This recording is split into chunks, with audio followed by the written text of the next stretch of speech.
All right, welcome in, everybody. Let's switch on over here. Switch on over here. Magic.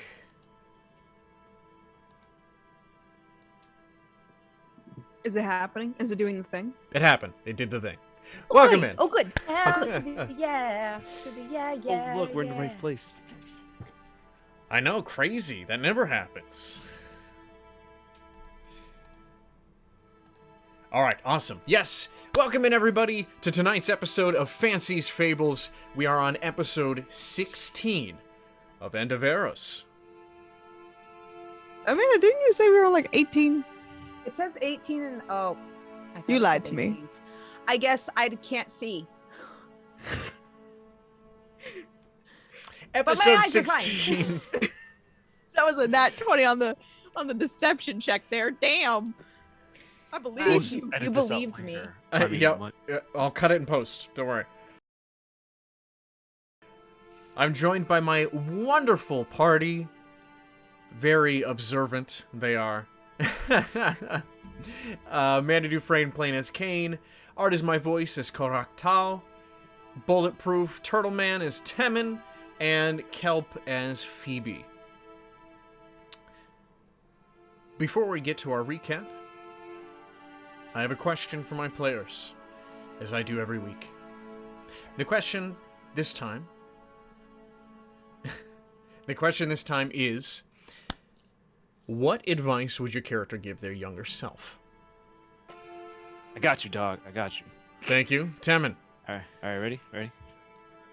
This is gonna be present Temin to past Temin, so be ready for this. Okay. Oh, past Temin. Perhaps you should learn to cook and ask Julius what his favorite dishes are and recipes, as he is a human, and you did not learn how to cook from the other Warforged in your band. Perhaps also, while there, learn more jokes from Captain Julius, so that you can make people smile. That's it. What were we thinking letting Bullet go before us? Now he just showed us all up. Being in character, talking to his goddamn character. When- No, now we got I'm just being love, fucking dumb. y'all. I want Now to we all have know to talk to ourselves. what happened to make Temin so wholesome. He's still murder hobo at heart, ready. He's so precious Phoebe's now. influence. It's Phoebe. Damn Phoebe. Hi. Speaking Hello. of damn Phoebe, you're next. Ah, shit. Maybe some advice that I could have given myself earlier would be venture outside of my village, maybe once to another town and meet other people. So maybe I could have had a broader perspective and realized that not everyone is as nice as everyone in my village. So maybe that social interaction outside of my home. I think that would have been beneficial for Phoebe in some capacity. But yet she was still more adjusted than Temin is.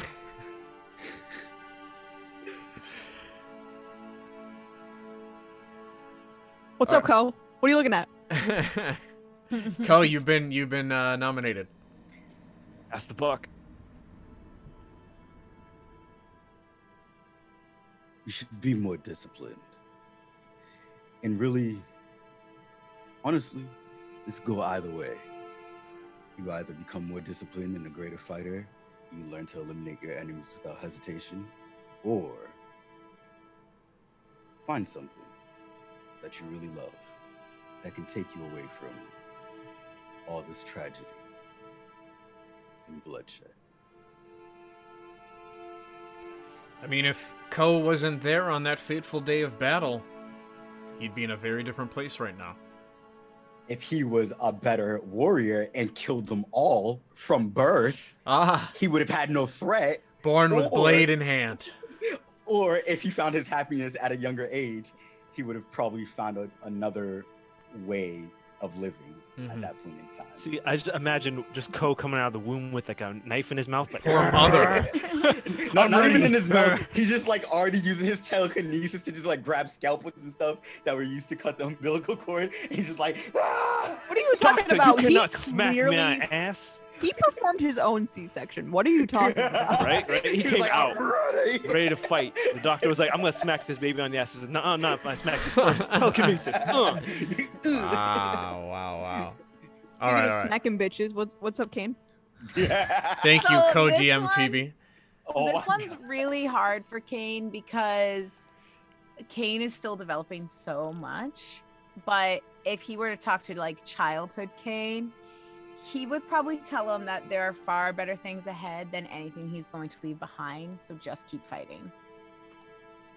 Just keep fighting. Just keep fighting.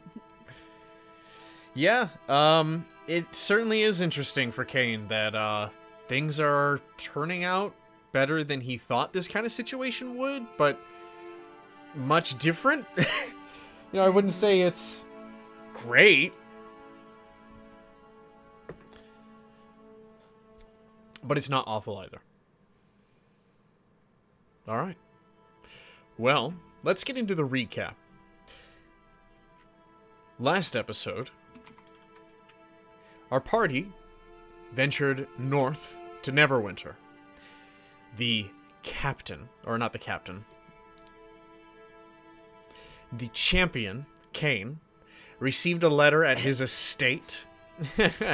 He's still the captain. He's our leader. Yeah. Oh my God. Statement is still true. Captain, Music champion, coming out. Kane, champion, captain, Kane, Triple C, Poor Kane. received a letter from the Lords of Waterdeep informing him that his first act of business as the champion was to head north to Neverwinter, hopefully using his status as champion, something that has not existed in 100 years, would sway the cold-hearted Neverember to aiding Waterdeep. Well, when they arrived in the city, they were not met by Neverember, but instead by Baron Charmis, a court lackey, it would seem, of the self-entitled Lord Protector of Neverwinter. After getting a tour of the city that is currently rebuilding, they finally got their meeting with the Lord Protector Neverember himself. Asking for aid went as the Lords of Waterdeep expected. Neverember was unmoved and didn't care much to lift a finger to even meet with them, let alone give any aid to Waterdeep. However, conveniently, he did have members of the Zentarim held in his dungeon, the Zentarim being the same people that had attacked Waterdeep and caused the mass chaos there.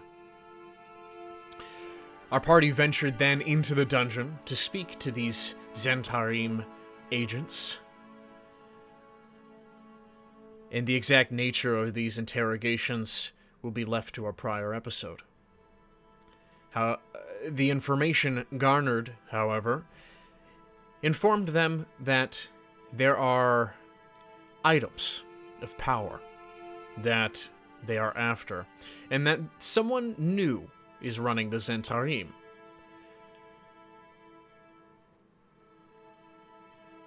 Overhearing this interrogation, Charmis was taken aback by the notion of items of power, especially of one with significance to Neverwinter.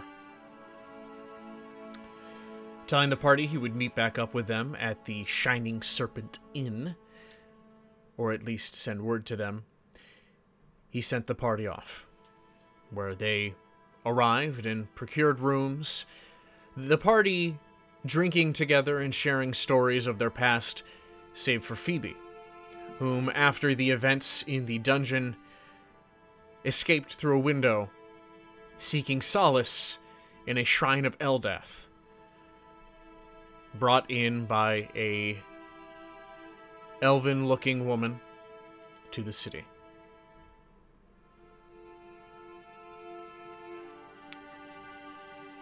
And we are going to begin our episode there.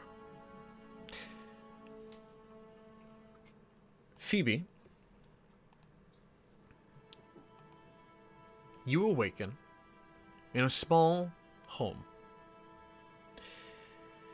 Inside, the decor is rather plain. Nothing extravagant, nothing overly gilded or carved. Just a normal homestead.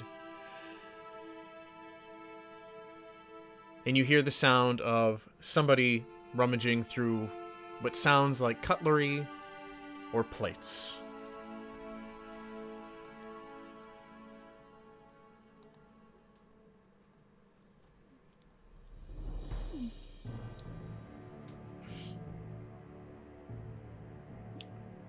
Oh no. Oh, okay. This is fine. This has happened before. We don't panic.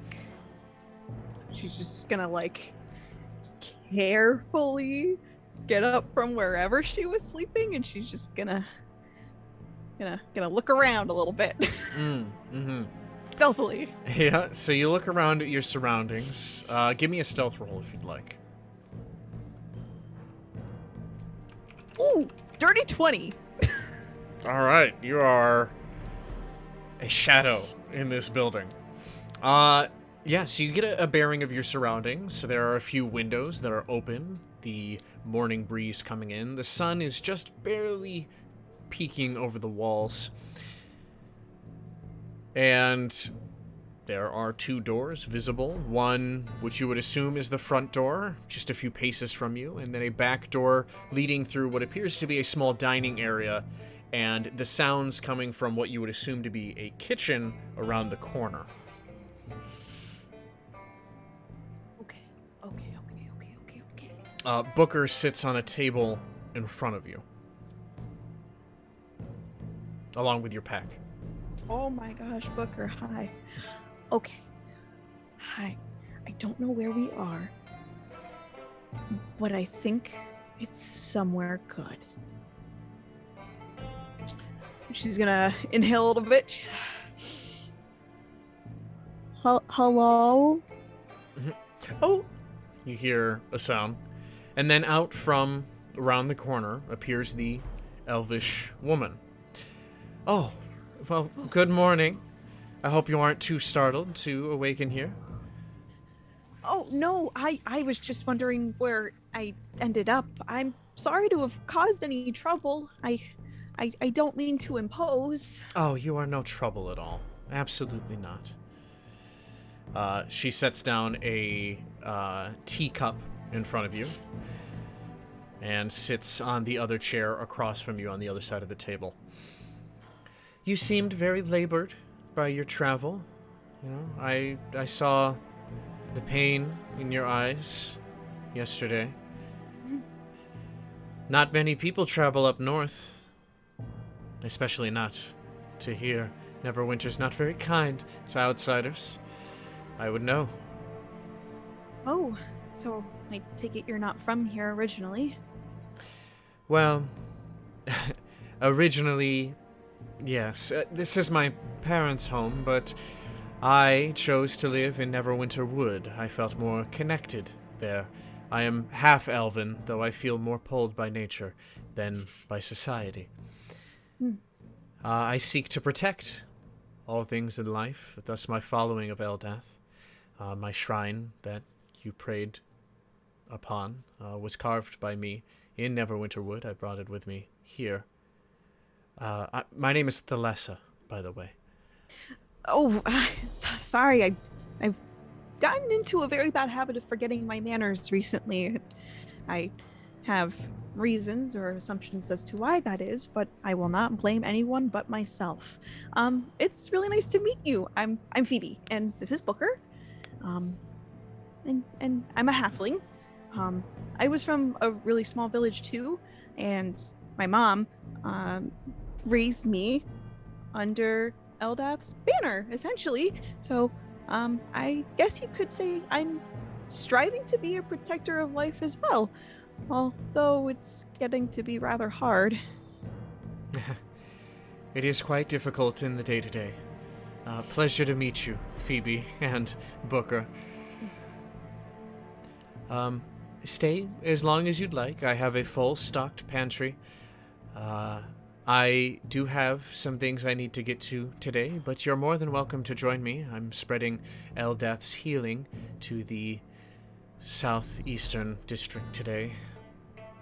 Oh, that actually sounds rather refreshing. I hope that doesn't sound odd. I would love to join you, if that's okay. Oh, yes, of course. I mean, I don't wish to impose upon any plans that you had or business you had here. I came with some friends, but I don't think they'll miss me for too long. Okay. Where are your friends? They're staying at the inn over, not too far from here. It's with all the robes and... Oh, the Shining Serpent. Yes, that's what it was, yeah. Yes. Well, I mean, do they know that you're even here? I would hate for them to miss you too long. I mean, at the least, inform them of where you'll be. Oh, of course, yeah, I have a way to do that. It was just, if I tried to leave through the front door last night, I'm pretty sure one of them would have prevented me from doing that, so I had to use alternative means. I didn't want to bother them. Are you safe with them? You can tell me if you're in danger. Oh no, they're absolutely lovely. They protect me and they're my friends and yeah, they're really nice people. Okay. All right. Just you can never be too careful these days. Oh my goodness, never. Well, speaking of friends and good people, we're going to switch over to the Shining Serpent Inn, where our presumably hungover heroes, save for Temin, awake for their next day. Downstairs, it is much less rambunctious than it was the night prior. Though, how rambunctious it was, or rather how rowdy you yourselves had caused it to be, is a matter up for debate. Nevertheless, the dawn of the next day is filling through the windows.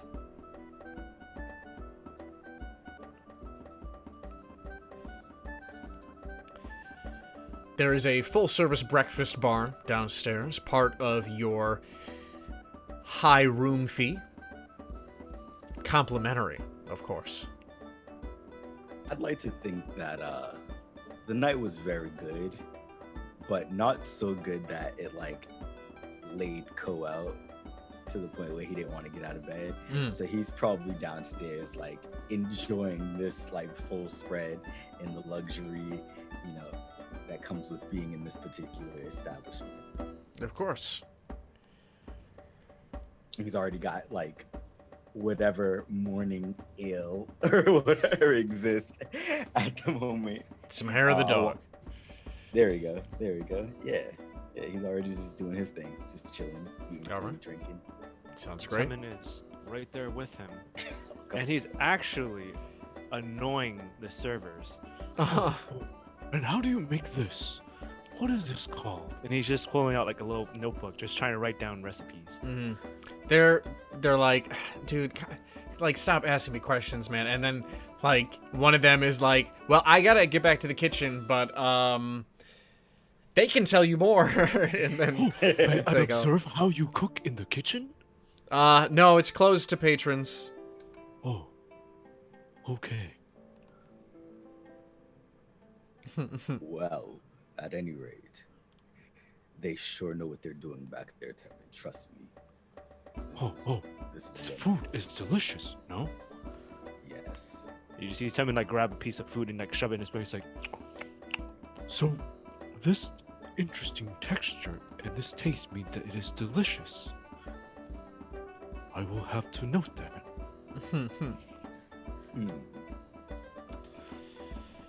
I guess Yeah. I'm not entirely sure if it will always work out that way for you.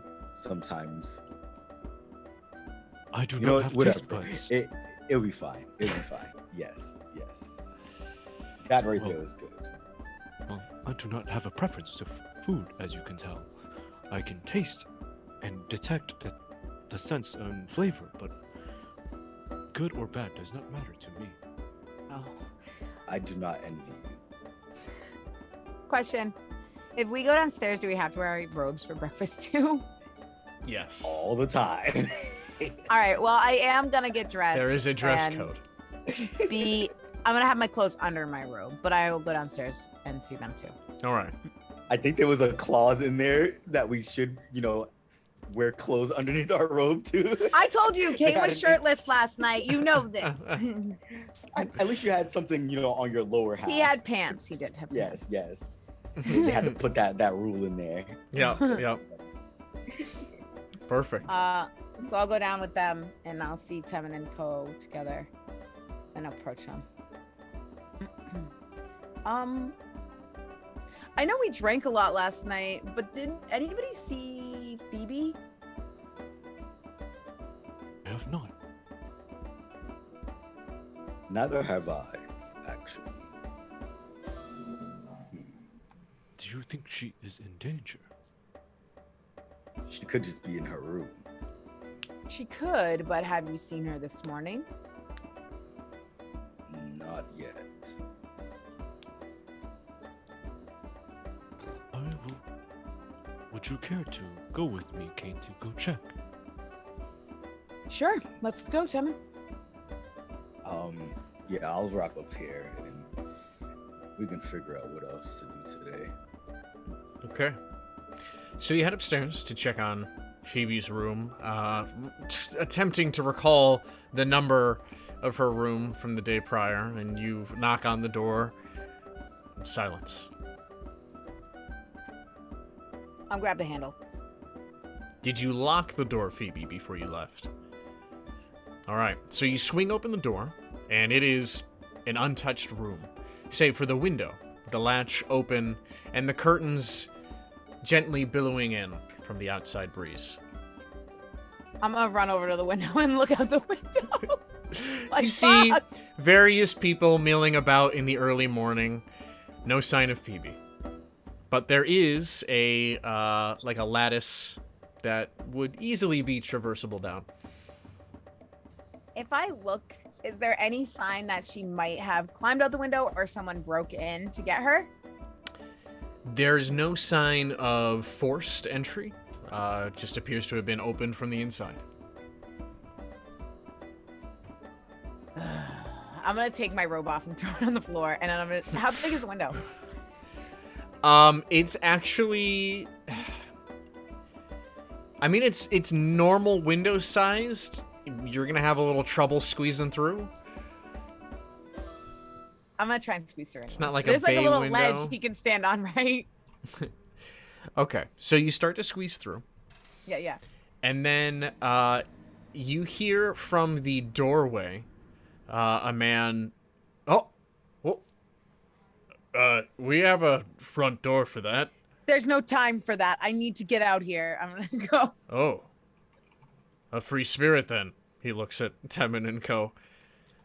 Regardless, this arrived for you lot. And he holds up a letter. Kane, halfway through the window. Halfway out the window, I'll hold for a second. What is it? Oh. I'll reach out and grab the letter and hand it to Kane. Oh, I don't want it. Read it to me, man. I'm halfway out a window. Okay. And then I'm just gonna open it. What does it say? You know what? I will send you... Where are you at? There. It's in the general chat. Go ahead and read us the letter. Okay. Water Deviants. If what you spoke of yesterday is true, and if what Sharmis has informed me, the Zentarim prisoner stated is true as well, then you must travel to the west by boat towards Tirith Island. There is a shipping company that makes daily travels to the islands for supplies. if you make haste, you may arrive before they leave today. Enclosed is a modified sending stone. I have its partner. When you find your proof, use the stone. Never ember. I just pull out the stone. On hearing that letter is not from Phoebe, I'm going to start wiggling again to get myself out through the window and half-ass listen. But when I heard the word boat, my ears may have perked up. Okay. Watching Kane struggle through the window, I'm gonna kind of just lend him a little assist and telekinetically just like shove him. All right, Kane, you make it out the window. Not a problem. You had no difficulty whatsoever. Yeah. You land on the ground down below. It's just one story, like 10 feet. Does he land on his feet? I mean, I don't think he was going out head first. I would like to hope so. If there was a ledge he could stand on, he would probably go out head first. But if it was just a straight drop, he's squeezing out his big tail and stuff first. All right. I kind of like lean my head out the window. Yeah, I'll meet you down there. Okay. I'm gonna look around and see if I could see any, like, maybe she went this way, or maybe she went that way, or maybe I'm overthinking this, or where the hell is she? Like, give me a insight check. Insight. Oh man, I have nothing on my insight. But I rolled a 16. You recall during the tour, Phoebe was particularly interested in some of the plants by the river. Staring over at them, you recall seeing a woman out there tending the plants. And, yeah. So, I mean, that stands out to you when you're thinking of where Phoebe may be. Damn it.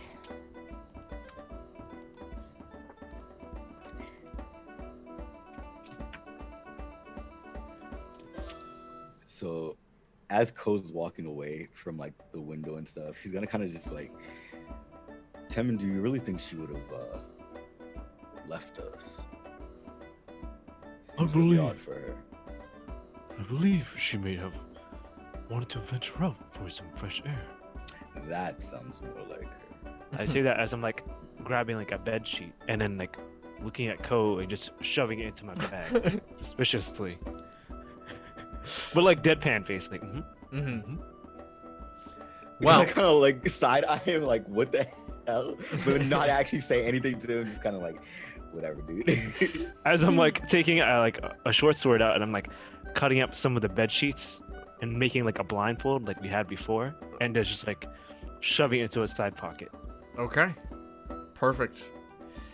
While you all are doing what you're doing and heading outside of the inn. Oh, no. Stop. Whoa. You suddenly enter combat. While you Oh all my are God. heading outside of the inn, Phoebe, you cast Sending. To whom? To Kane. All right, Kane. Your brain ears are itching. All right. I love the way you said that. That caught me off guard, man. Good morning. I hope you had a good night. I'm not in my room with Felissa by the shrine. I think that's 25. You're not in your room with Thalessa by the shrine? Yep, that's Just what roll came with up. it. Just roll with it. I'm not in my room by the shrine with Felissa. That's, yep. She was too busy focusing on the word count. Okay. Kane, you can respond with 25 words as well. Well, Kane doesn't know that because Kane doesn't know about this shit. So he's just going to start being like, all right, Phoebe, I don't know where you went and I don't know how I can hear you, but I'm on my way. Stay at the shrine. I'll be there soon. And probably being cut off now.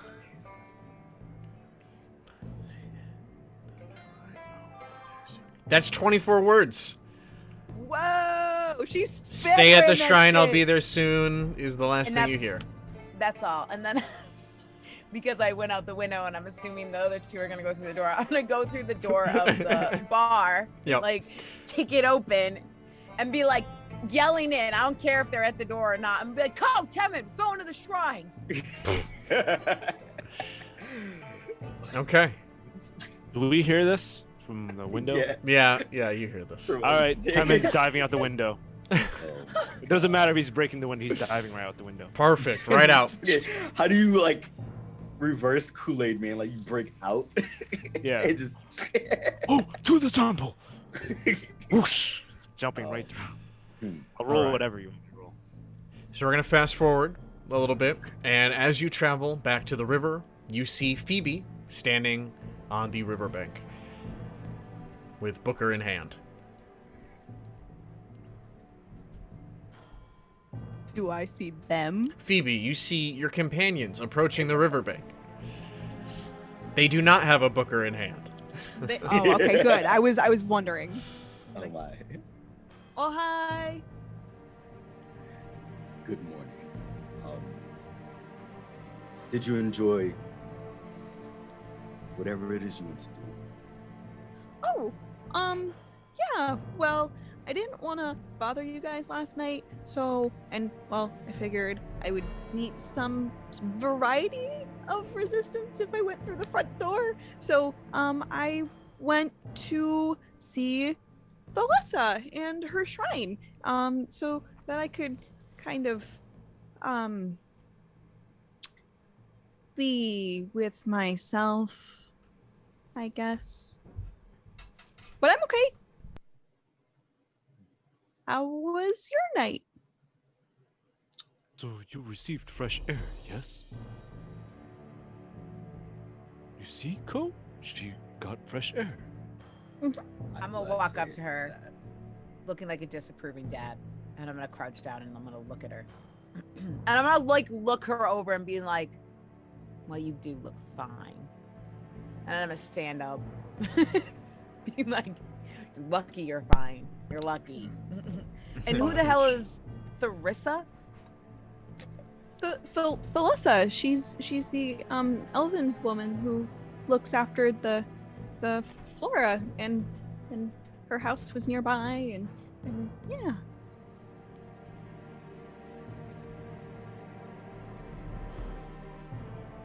You Well- really do take kindly to strangers.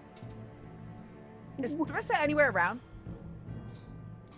No, she is inside preparing her belongings, Phoebe.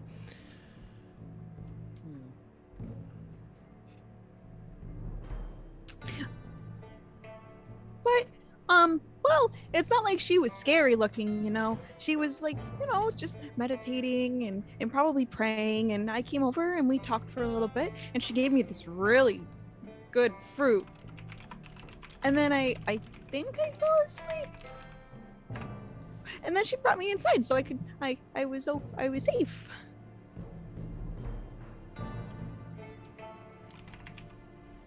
There are certain red flags in everything that you said, but you seem fine. And that's what's most important. And I'm glad that you had some time to yourself. It's What are important to have red these flags? there are certain things that cautious people look out for, and eating a mysterious fruit or anything and suddenly falling asleep afterwards is a red flag. Oh, yes. Oh, I think that was just because I was tired. Well, if you're fine, then Mhm. we're fine. Yeah, fine, right, she's Kane? fine. We're fine. I'm fine. She's fine. We're all fine. But let me tell you right now, Phoebe, you should tell us where you go. And I know that you're fine, and I know that you're gonna be fine because you made it this far along. And I don't know how, but at least you got that damn bear. I like to think that if anything bad were gonna happen to you, that thing would turn into a bear again. And I'm not mad, but I'm just very happy you're fine. And I'm gonna Kane. turn away from her. His name is Booker. You sound very aggressive when you're happy, Kane. We got That's a just letter. because he cares. We got a letter, Phoebe. We got to go on a boat. Oh, we're going on a boat? Yes. I can't swim. You see Simon like turn his head sideways and just like Dropping his head in disapproval, like, Everybody's just kind of like, shh. Whole party can't swim. You never learned. Well, the deepest body of water that we really had was a lake in the woods nearby, but it wasn't that deep. My mom could stand in it, but she's very tall. I must meet this mysterious, beautiful mom of yours. Someone get Ko a glass of water. Yeah. So where's this boat? Out west, was it? You recall from your tour, the Black Lake district in the northwest houses the docks of Neverwinter. Okay, let me just run in and go let Celeste know that I'm leaving sooner than expected, and we'll go. And she goes into a little halfling jog. I'm following her. I'm following her. Oh my god, his giant big blue thing. Well, as you rush back to Thalessa's home, she actually is walking out with her bag, and she turns to see you running up, and this big blue dragonborn chasing behind you. And she and then raises a hand to start casting a spell. Oh, no, it's okay. This is one of my friends. I'm terribly sorry. I don't mean to make fast judgments, Dragonborn sir. It just seemed you were in danger is all, Phoebe. I can guess how that probably looked. But yeah, it turns out we have to go somewhere now, but would it be okay if I came back later and joined you if you go to the district again? Most certainly. She looks up at you, Kane, now noticing the other two figures on the bank of the river. Just so long as you are safe in your travels, you are free to do what you would like. Kane was very worried about me, but I reassured him that you took really good care of me. I'm gonna just reach over her and put my hand out and introduce myself. Kane. Thalessa, pleasure to make your acquaintance, Kane. Sorry. Pleasure to make your acquaintance, Kane. I am very happy that my friend Phoebe was safe with you last night, and I hope that continues to be the situation whenever she comes in contact with you. Oh, of course. As a follower of Eldath myself, I don't wish any harm on any being. I release her hand. Well, like Phoebe said, she'll be back later, I guess. And she will tell me next time she comes to hang out. Well, it's always important to know where your companions are. I was concerned about whether or not you knew where she was, sneaking out in the middle of the night. I'm a tricky one. Well, don't let me hold you. I will be off. All right. Well, thank you again. I guess I'll see you later. Of course. Oh, and any of the fruit on the trees, help yourself. Oh, thank you. And she departs. All right. While that was happening, I'm kind of like turning to Temin, seeing that Phoebe can't swim. Like that kind of just made me think, Temin, how do Warforged fare in water? You see someone who's like kneeling by the river and just putting his hand in the water and going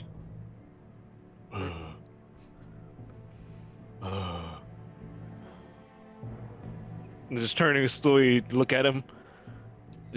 I may have recalled a certain memory about my dealing with water. Was it a positive experience?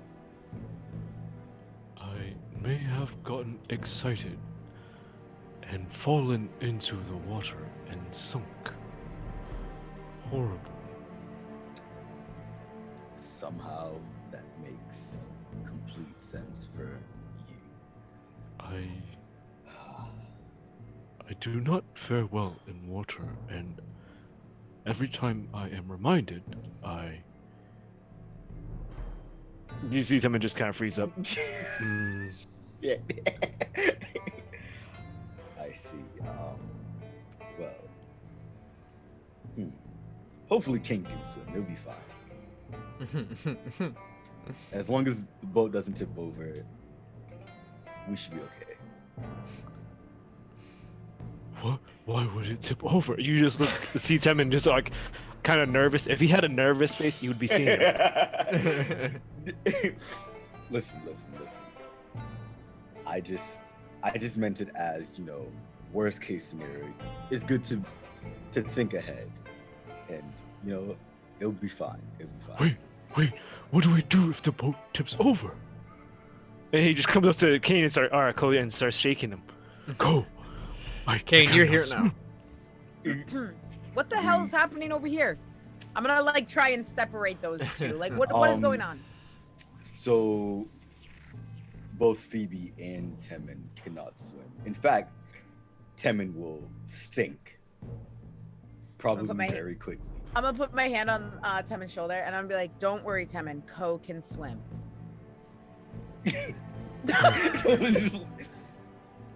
Would he be able to pull me up? I weigh easily over 300 pounds. I'm gonna look at Ko. Ko, can you pull him up? And I just look at his arms and I know. And he's looking at both of y'all, and he's looking back at Kane like, the fuck did you? I can. Kane, surely you can swim as well. I'm just gonna clear my throat. Well, you see, it's not that I can't swim. I also can't do it very well. I can do it, but much like Temin, I'm very heavy. And I can barely keep my snout above water, but I can swim. Poorly. Question, does Kane have a tail? Yeah. Okay, Kane. You are a giant lizard-like creature with a tail. Can't you just move it around to help yourself? In theory, yes, but in practice, I have none. Like I said, I've been thrown into deep water before, and I can keep myself afloat enough, but not enough to save anyone and or do it for long periods of time. Other than that, much like our friend Temin here, I swim like a rock because I myself am well over 300 pounds. You have this conversation Yeah, go ahead. as you are traveling to the docks. Arriving there, there is the sound of lots of yelling, and you see many ships docked on this bay. There are numerous people around loading and unloading cargo, various races shouting to different ranks of sailors and dock workers alike. A large bell rings, and you see one of the vessels pull away from the dock.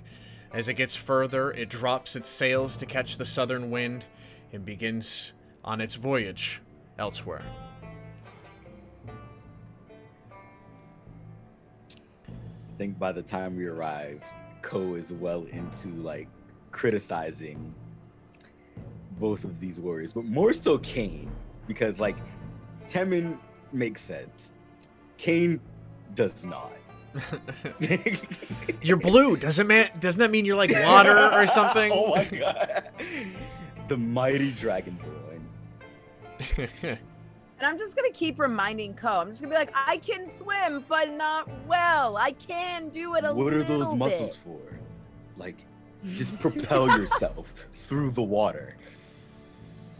I mean, I don't really have an excuse, but there was this book that my mom would read to me about this history of giant monsters that live in the oceans of the world, and they are much bigger than Temin and Kane. So I think if they can swim, you might be able to pull it off. There you have it. Even Solid Phoebe's logic. mom's book.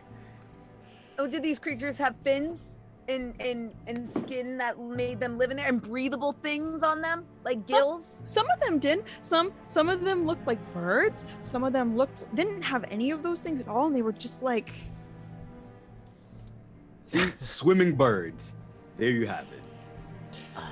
Ko, as you all are traveling deeper into the docks, you feel this gut feeling. It starts as like a nervousness bubbling, and then it turns into this pulling feeling. And you recall this sensation from back in Baldur's Gate, after you had finished playing your tune from your homeland. Very much the feeling you had felt before meeting back up with Lorasi. Like, recognizing that kind of like feeling in what transpired afterwards, Ko's gonna kind of like in mid like conversation, he's gonna kind of just be like scanning around very like quickly. Oh, are you okay? You seem really distracted. I'm fine. I don't know, maybe it's nothing, but Did you not have a good breakfast? No. Breakfast was great. They even served drinks. You missed out on quite a bit. Perhaps tomorrow, or whenever we get back, we'll get you some of that. But he's still like kind of like looking, scanning whatever nearby people to see if any of them look familiar. I can't help but feel that perhaps one of my brethren is nearby, but I'm not sure. Only felt this time, or this experience, back in Baldur's Gate.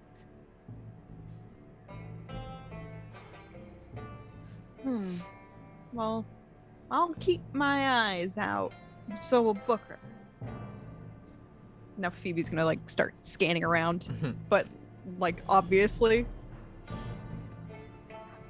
As like he kind of like ends that conversation with Phoebe, and she's just scanning, he's gonna like unstrap his loot, and much like how he played in Baldur's Gate, he's gonna start playing the Homeland song to see if by chance any ears that are familiar with it are nearby.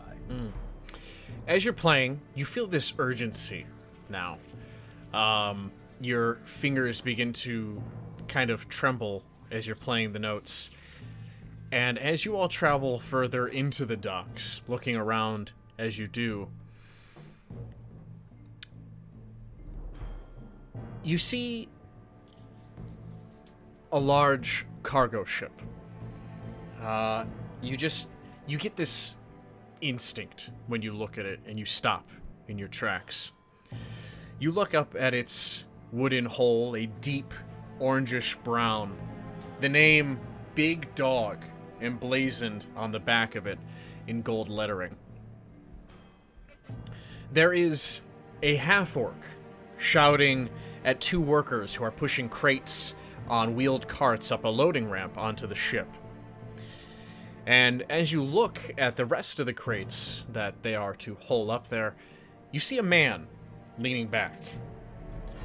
He seems to be with the crew, but he certainly isn't aiding in their labor, merely leaning back. A large brimmed hat tilted down to block the morning sun from his face. A half-eaten apple in his hand that he occasionally brings to his mouth. You feel the pull intensify as you look at this man.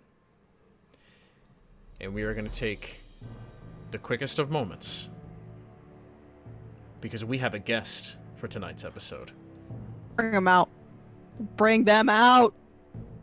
It's runway, bitches. It's runway time. Show them off. It's about to go down. Oh yeah. Give me 5 minutes, everybody, while we bring our guest player in.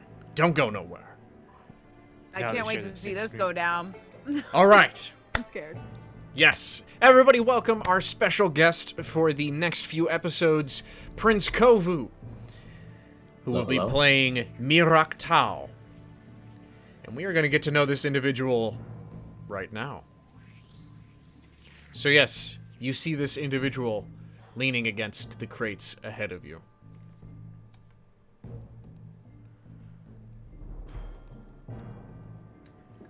Do you have a name of the boat? Like, not. I know it says Big Dog, but in the letter, did it say what name of the boat we're on? Nope. That we have to go for? Okay.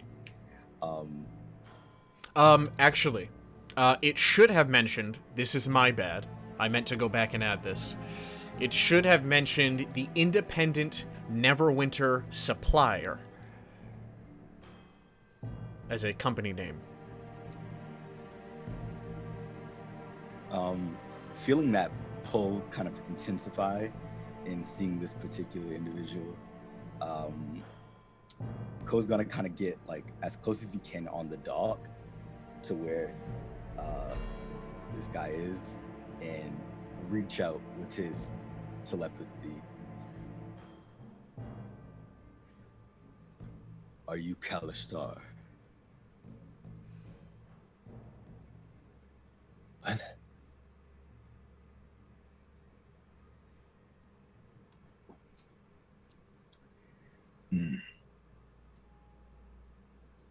Who are you?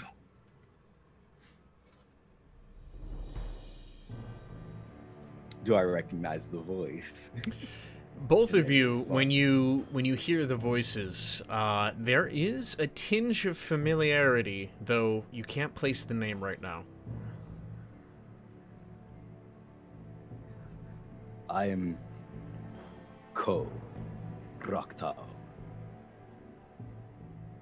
In yourself.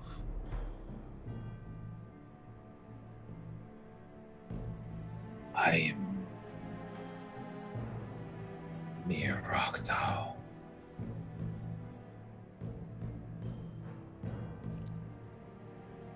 Like the rest of the party, you see Cole literally staring up at this boat, silent. Like, and I guess since you guys are familiar with his telepathy, you can tell he's doing his thing. His eyes are starting to glow a little bit, and he's kind of leaning a little bit forward, like he's definitely invested in what's going on with this guy, and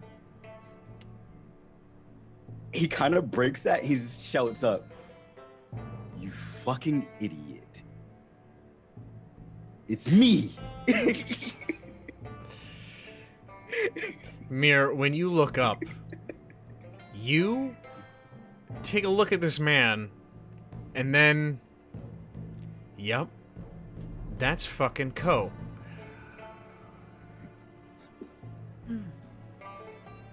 How he's here, you have no idea. But before you, he stands.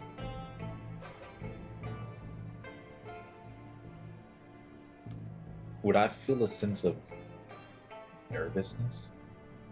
So you are feeling that influence from Raktao, though since you've been feeling it, you've been blocking it off. It's now that you are really feeling that influence kind of push at you, and yeah, you're getting some nervousness, some trepidation as to what this scenario could in fact mean and the impact of it.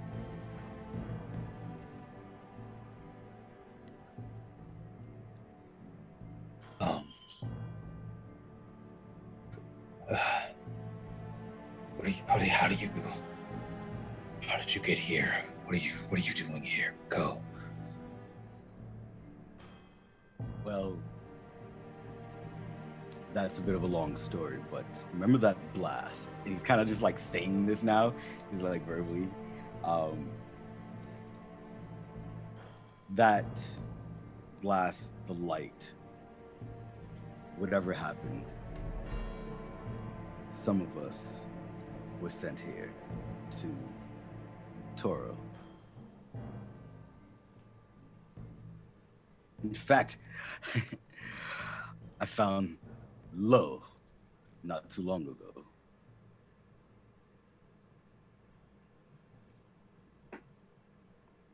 So he is. They are here. Oh, okay. Okay, all right. Would you mind coming down from there? I don't. Just come down, please. Instead of approaching, Mir is actually going to retreat. All right. I'm Mir gonna disappears onto the ship. I'm gonna clear my throat. That guy seems friendly. He has issues with authority. And, well, he's been like this for forever. Give me a moment. I'll be right back. And Ko is gonna just waltz onto the ship. As you're walking up the loading dock, the half orc who's leaning over, yelling at the workers to hurry their asses up, he sees you. Hey! This isn't a transport vessel. Don't worry. I'm simply here to one of your employees owes me. I'm simply here to retrieve it. If one of the boys owes you, you're gonna have to take it up while we're on the dock. We're already behind schedule. Hey! What did I tell you? Sir, could you simply have Mir just come back over here? Let me guess, I you're not promise gonna you leave won't. unless I do, huh? It's what he owes me is of great importance. Mir, if you're not gonna help load the damn ship, least you can do is get this guy out of here. Come on, people.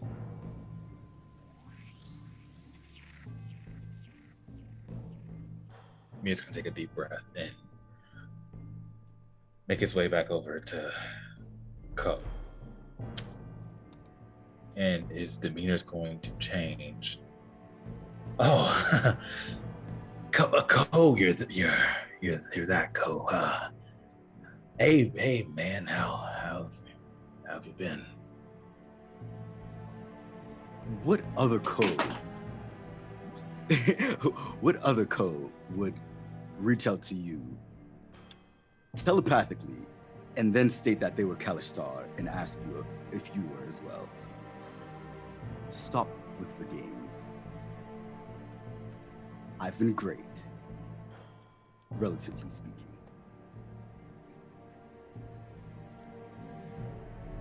Okay, fair enough. In yourself. I've been surviving. You know, same old. Little work here, little work there. And running away from any other Kalishtar who potentially, might have a connection with you. Well, I wouldn't call it running away. It's just I wouldn't want to put myself in a situation that I don't want to be in. I see. Well, Ko's kind of looking as he's on the ramp. It's the crewmates are behind you, trying to push the last crate up. Hey, you gotta move, guy. Yeah, let's move. Please just come over here. Back down here. You all are close enough to hear the orc captain yell, "All right, boys, it's the last one. Come on, Tirith Island's waiting for us." Wait. You're muted.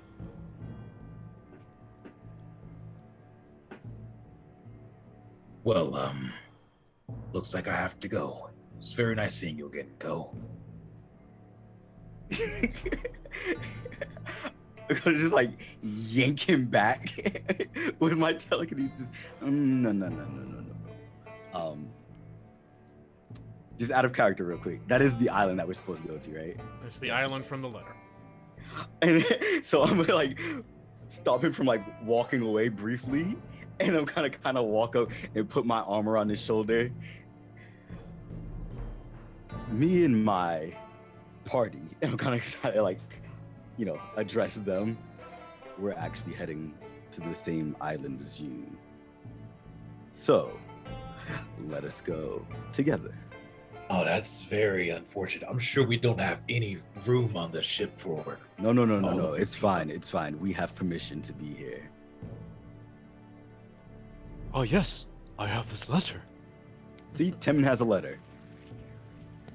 Letter could mean so many things. Who's to say that you're supposed to be on this ship? Never Ember. Yeah, that guy. The half-orc appears once more as the loading dock has not been retrieved yet. I'm gonna stand on the loading dock so we can't pull it in, and I'm just gonna lean on the railing of the boat. Another one. Can I help you? Apologies, sir.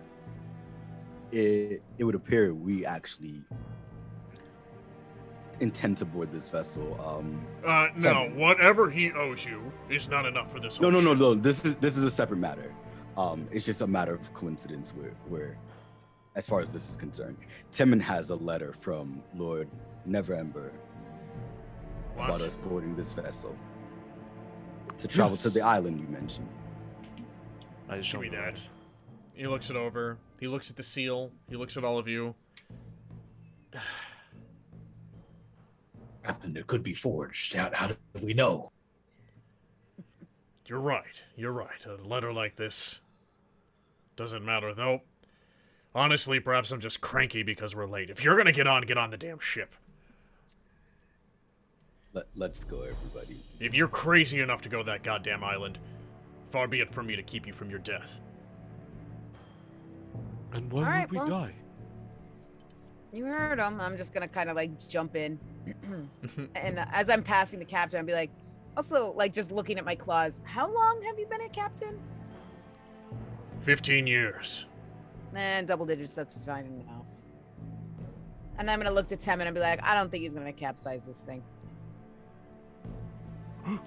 Capsize? Oh no. As I see Tim in panic, I'm gonna be like, I'm gonna take him under my arm and be like, no, it's gonna be fine. Cole's gonna kind of like turn around to that. Just like he's gonna give Kane a look like.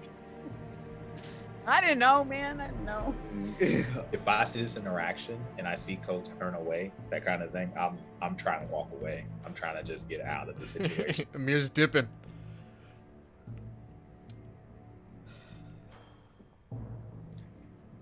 Guys, a moment. Mir. Where are you going? Yeah, it's been a long day. I'm tired. I don't know if you're tired. I just want to take a nap. I'm gonna kind of like start walking up, trying to catch up to him, and like, well, from what I could see, you didn't really do much for the day so far. So I think you have some energy left. I mean, I did a lot before you guys got here. It's just I was so tired, which is why I was resting. Mm-hmm. But surely you could spare like 5 minutes before you nap, right? That is 5 minutes. I could be using the nap as well. Don't worry, it's a decent travel, or so I'm told. You'll be fine. I suppose.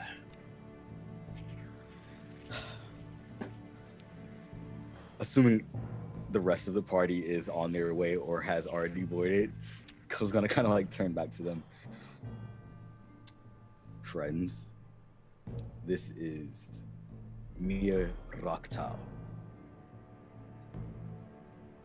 Please, just call me Mir. Mir. Across my arms, just be like, that's easier to remember for me anyways. I was gonna say I can't pronounce Ko's full name. I don't think I can pronounce Mir's full name either. Hi, it's very nice to meet you. My name is Phoebe. I like this one. Hello, Mir. And you see someone just kind of shaking as he's walking over to him. Can you swim? You, the one that just approached you, Mir, you recognize a Warforged, a creature that you have not seen in this land, but you recall from back on Eberron. Wow. A Warforged on a ship. Too many surprises today. Cole's kind of just there, just nodding like, Are there any barrels around? Plenty. Okay. Is there any nets around as well? Below deck, you'd find some. All right. Tubman's gonna go and grab some of those things. Okay. I'm gonna check back in with specifically what you're doing. Yep. I'm so curious now. Phoebe's actually gonna get a little worried seeing Temin walk off on a ship. The Temin, where are you going? I must procure materials for my safety. What kind of materials? I have learned this from Spuds. He says in an emergency situation, you can make a flotation device called a buoy using a barrel and net and tying it to yourself. Oh, okay. Would you want me to come with you? Oh, I am certain. You said you cannot swim either, correct? I cannot. Yes, then we can make one for you as well. Though it may be hard for you to walk with a giant barrel on your back. It might be, but we first have to make sure it's okay that we can use the captain's barrels because they don't belong to us. Oh, yes, you are right. Mm-hmm. Perhaps I can purchase some. Maybe. the Warforged and the Halfling then depart, leaving just Ko and a rather large blue dragonborn, looking very unimpressed. That is until the captain calls out, "All right, boys, we got a 3-day travel. Let's make it hasty."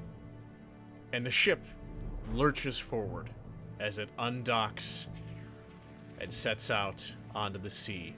You all feel it now. The waves causing the rocking of the boat, and any of you unfamiliar with the sensation are going to have to get used to it.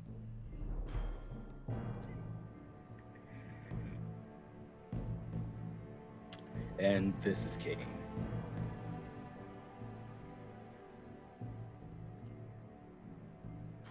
Don't think I've seen one of your kind before. I wouldn't say it's a bad thing. We're pretty bitey sometimes. Cole's gonna kind of like look at her like, who the fuck are you? Why are you introducing yourself like this? Listen, Ko, don't act like you haven't seen people. They're afraid of me, and there's good reason to. But Kane, Mir here, Mirakta, he's a really, really, really, really good fighter. And it kind of goes beyond that. I'm gonna smile at this. He, well, from the stories and past encounters, he's not really afraid of too much. So don't worry about being a dragonborn around him. Well, that's perfect then, because I'm used to people being afraid of me, and he's not afraid of me, and I like that about people. But I also like that you said he's good at fighting? Yes. I'm gonna look at Mir. How are you at arm wrestling?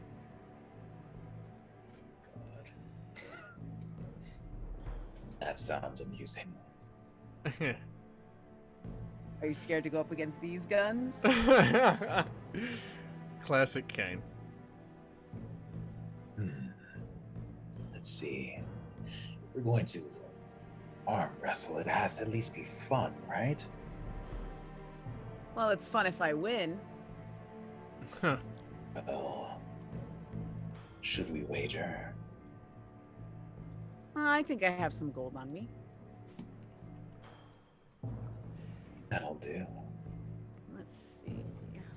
Before you settle that bet, Dante. Oh, so you know what happened? Okay. As I say, if you just speak towards the mic, because while you were talking, you were speaking away from the mic. Oh yeah. Oh, that's much better. Much better. Okay. Yeah. I accidentally turned down the volume one instead of a different one, and yeah. Whoops. Yeah. Big whoops. A-okay. A-okay. Yes, so a wager for an arm wrestle. I'm gonna tell. I don't have much, but how's 3 gold sound?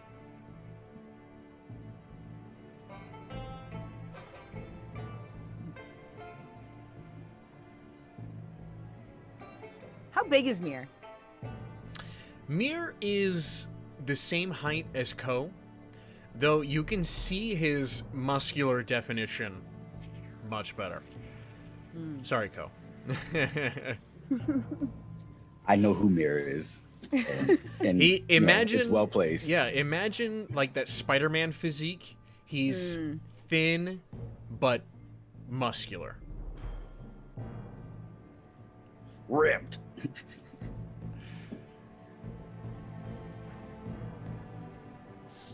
So, how do we go about this? Well, if I win, I win. And you give me 3 gold. And if you win, I'm intrigued and you get 3 gold. This is Sounds a weird fair way enough. to make friends. All right. You find a flat surface. You go hand in hand. Kane's hands are pretty damn big. This is like Shaquille O'Neal holding a hamburger. It's just, it's a big hand, okay? See, the fact that Mir even said yes to Kane, he already likes him. Yep. And then you guys, how do we wanna settle this? We can make it an athletics check, or we can just do a straight contested strength versus strength. I was gonna say, if you want to just roll on my behalf and do what you feel is best, that's totally up to you. I would never roll on your behalf. Oh man. It's so much pressure now.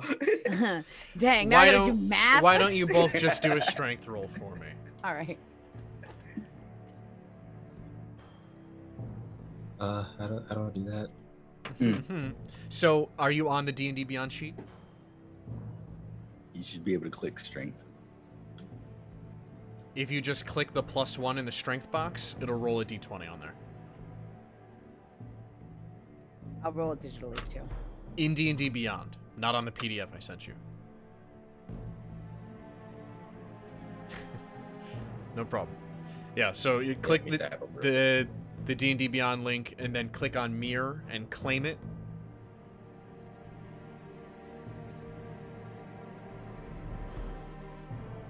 It's gotta open. Give me 1 second.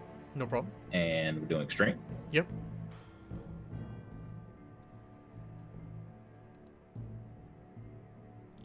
I'm so scared. I fucking hate rolling on D&D Beyond.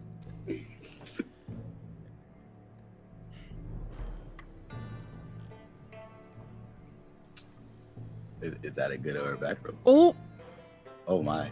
I got mine. Yeah. Polar opposites. Oh my goodness. Oh my goodness. This is actually funny. I love it. Wow. Okay. All right. You couldn't have rolled worse. Well, you could have rolled worse, but barely. So the ship is rocking with the waves, and when Kane pins your arm with his massive strength It actually is while the boat is shifting in that direction. Just coincidentally. But it is, truthfully, Mir, he's pretty damn strong.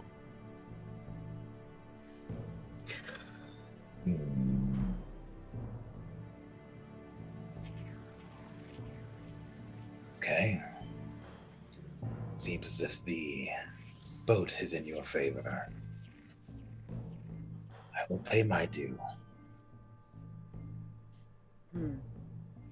I really can't believe you sometimes. Me? I'm just gonna Not stand you. up. Him. I'm gonna just kind of brush him off. I've had my fun. Keep your gold. I'm gonna walk away. You are very embarrassing. I can't believe, even till this day, your laziness has no bounds. You could have at least put up a contest. That's all I'm saying. I'm gonna kind of walk away from him too. It's like, God damn it. Embarrass me in front of my big blue friend. How dare you? Ko, were you rooting for Mir? Not exactly, but he's pretty strong. Don't let this moment fool you. He's just extremely lazy. Call it what you will, but I thought it was pretty cool that he even said yes. Most people see me smile, and like I said, they run the other way. But I can't say I blame them. I also find enjoyment in that too, That is a Just- silver lining, I guess. in a different way. This conversation happening like while I'm still there. Oh, yeah, they're yes. like walking away from you, clearly having this conversation. Kane doesn't whisper, nor does he stealth, so you'll learn that very quickly. He's gonna stew. Like he's just gonna just let it all just kind of sit. Just This whole, this whole past like 10 minutes has just been a big what the fuck for Mir. Our other two companions, Phoebe and Temin, getting into God. trouble below deck or above deck. Don't let me place you. What are you doing? I am scrummaging around looking for a barrel and speaking to some of the others that are like loading cargo material. Okay. Yeah, so you see that they have like a crane apparatus on the deck that they are lowering the cargo below deck, while two other crewmates are handling the sails as the captain yells at them. You see there are barrels, there are crates. Some of them are open, some of them are closed. You can see it appears to be various foodstuffs and, like survival supplies. Excuse me. Would there happen to be any barrels that are empty that I may purchase? He looks at one of the other guys. Yeah, I think there's a few down there. How'd you get on the ship? Oh, I am with King. He is sent by the Lord Neverember. Oh, so Neverember's sending people on the ship now. Great, yeah. I thought we were the independent Neverwinter suppliers, huh? Whatever. Talk to Bird. Bird.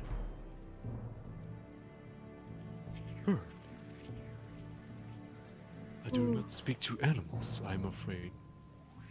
No, that's just what we call him. He's the first mate. Oh, I thought he meant the bird too. Don't worry. No, we're not pirates. I mean, not anymore. You can talk to the captain up there. oh, understood. I'm just gonna make my way up with Phoebe. Okay. You approach. You see a short man with loose, baggy clothes on him, a bandana on his head, and the half-orc. And you approach and you hear them having a conversation. You overhear the captain. Well, supposed to be a hurricane in the next day or so let's make sure we can get there quickly. Yeah, of course, Captain. You know me. We'll get it done. I got my eyes on the horizon. It'll be great. It'll be great. No worries on any hurricanes, Captain. And then he salutes him. And they both see the two of you approaching. I did not know that we had guests. Yeah, it seems Neverwinter is sending them to Tirith Island. Oh, Tirith, you're going to Tirith Island. Are you researchers? Well, I myself consider myself to be a scholar of somewhat, but I'm not a researcher, and I don't think Temin is either. I do not believe I research things. So, warriors then? She's gonna look at herself. Booker's a warrior.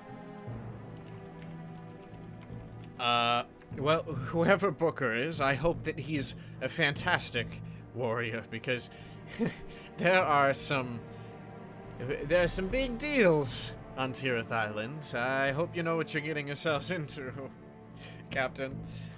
And then he starts to walk away. Wait. Yeah? I would like to purchase some of your empty barrels, if that is all right. And a net, perhaps. Yeah, why not? Whatever we have down below. 3 silver. You can have whatever you want. Oh, That's a thank you. really good price. I'm just gonna reach into my side and pull out 3 silver and just hand it to him. Perfect. Thank you. He stuffs it on his person and then continues on his way. You watch as he walks away from you, and the way that he's stepping, it's perfectly in balance with the rocking of the boat. If he were on stable ground, you're certain that he would walk with this kind of side-to-side motion, but here on the boat, it's like the boat tilts, but he stays straight. It's fascinating.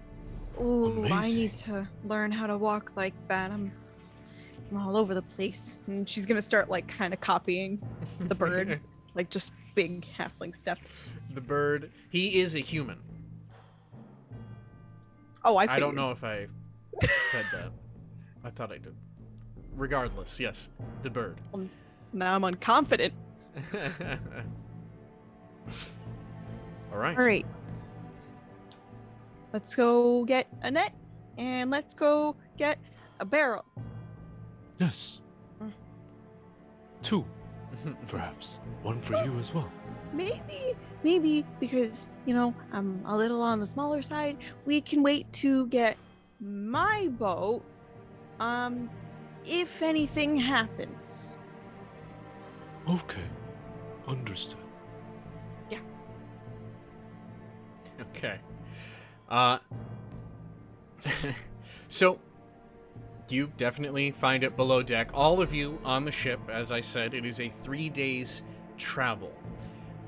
What would you like to do? There are other crewmates. There are about 7 in total, including Mir, and you have your first mate and your captain. It seems that when they're not charting or handling the sails or anything like that, they are gambling, they're eating, they're joking with each other. It seems to be pretty lax on this ship. Phoebe's probably gonna run around and introduce herself to everyone and try to be as involved as she possibly can in their activities. So Okay. she'll probably learn how to gamble. Okay, yeah, I mean, they're pretty amused by what appears to be a child on the ship with them.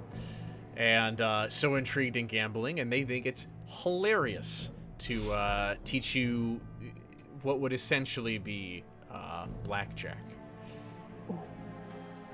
I'm not getting entirely involved, but time to time, if I walk past Phoebe gambling, I am cheating for her. I am telling her what people are having behind, and I'm being like, I'll walk away. I'm not gonna do it often, but I am Yep. fucking helping her. I'm gonna see this shit and I'll be like, girl, no. Phoebe, give me That's my dad. give me an intelligence check to see how well you pick up the game, first of all. and give me an insight check to see how well you pick up Kane's hints. So the intelligence is a 15. Yeah, you get it. Ooh, the insight's a 22. Perfect. Me and Phoebe. However, Kane, give me a sleight of hand check. Oh my gosh, my dad's gonna embarrass me in front of my friends. I don't fucking care. I'll punch him in the face. If that fails, which it is, I will literally be like, "What? You want to fucking square up? I don't care. Sit the fuck down and finish your hand." Your sleight of hand check, Kane? Yeah, was an- 6. That was an insight check. Oh, sorry. You rolled insight? You rolled insight. Did I? Kane, no, it says sleight of hand. Oh, I misread that. I was gonna say my sleight of hand was. Ignore 6. me. My insight's not great. Anyways, Yeah, Phoebe, that's your insight. it's fine. Well, I see a 15 right here for sleight of hand. Because I rolled it twice. Because I thought I rolled Yeah, wrong. yeah, no, it The was first one is 6. It was really totally a 6. Okay. Yeah. Like, I confused I everyone. see. All right. Thank you so much, Phoebe. You are welcome. Okay, I will keep that in mind. Phoebe, you win this hand. And you get the pot, which equals about 7 gold. Pretty good. A couple of them were betting high. They were getting cocky, and they thought they could beat you. You yourself had put in a couple gold, which they thought was going to be easy pickings. You do notice that one of the crewmates eyes Kane, but he seems to let it slide for now. The rest of you. Well, obviously, I have to deal with Mir and catch him up on what's been transpiring. So Ko explains that, after being here, he met Kane and, the journey along with his companions. And that along the way, Lorasi, Loratau, they came in contact with him and that he's staying at a safe place that Kane has provided. And then furthermore, Ko gets into explaining that Pyroktau, the general of sorts, that led a lot of forces on the Kalishtar side, has died. And he was formerly the chosen one from Raktau, their shared spirit. And now Ko is the chosen one. So, a couple of things to note for what Ko informs you of, Mir. Lorasi, or Loraktau, is an elder of the same bloodline as you two. However, you know that he is weak in his connection to Raktau, and he has gone the path of a teacher and more of a mentor to the other Kalashtar. You actually knew Pyroktau personally. You fought with him numerous times. Though you fiercely reject Raktau's influence over your mind, you knew Pi as a staunch fighter. And you knew Ko as a relatively weak fighter. Fuck you, DM. Physically, at me like that. physically you are, Ko. Yeah. Ko adopts a psionic and telekinetic fighting style. Yeah. He's Alternative much less fighting of style, okay? He's much less of a physical combatant. I'm not adding you, I'm stating facts. From Mir's perspective now. Oh, of course. Yes. So with me knowing this information, hearing this,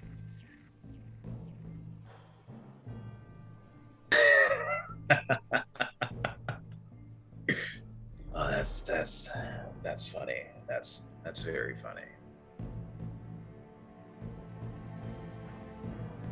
Oh, you were being serious. Yes. Could you have? How could I am? Well, as far as I know, Pi was outnumbered greatly.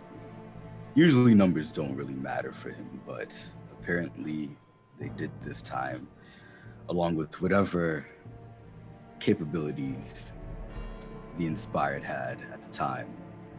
And at the time of his passing, I felt it in Raktao came to me.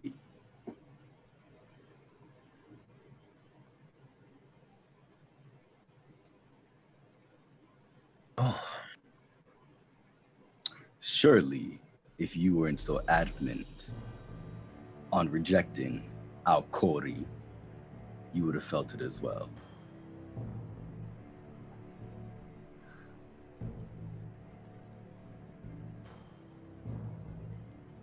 I'm not going to say I didn't feel anything.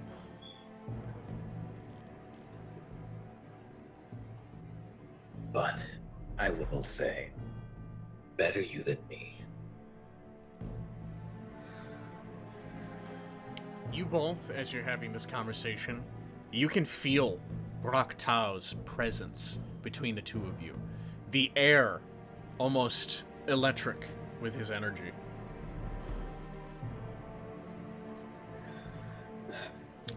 You know,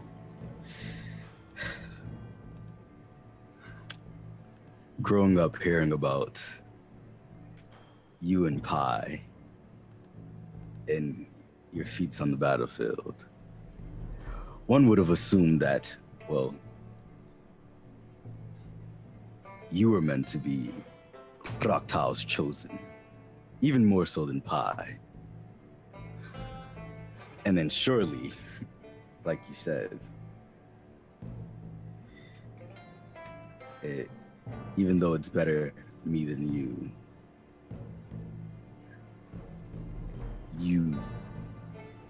are the more appropriate one. All you have to do is, get along with him. Raktao just means well for the people, more so than, well, any other Kori I know. They all seek to run away and hide. Raktao wants to fight. And I figured that'd be up your lane. So why exactly do you continue to reject him? That what he tells you? And he wants to fight for our people, for our beliefs. Or is it for his own? Being in this land, I have found peace, freedom, things I don't have. Raktao. All he wants us to do is fight.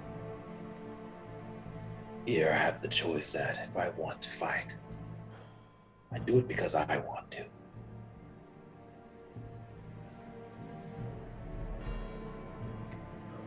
What difference does it make when our people are being slaughtered? You've used your capabilities in the past. Why not just accept Raktao and lead us to victory?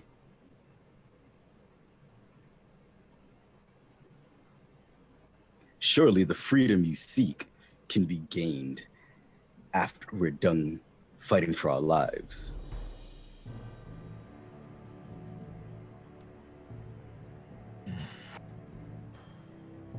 You think the way that I did at one point, fighting would lead to freedom.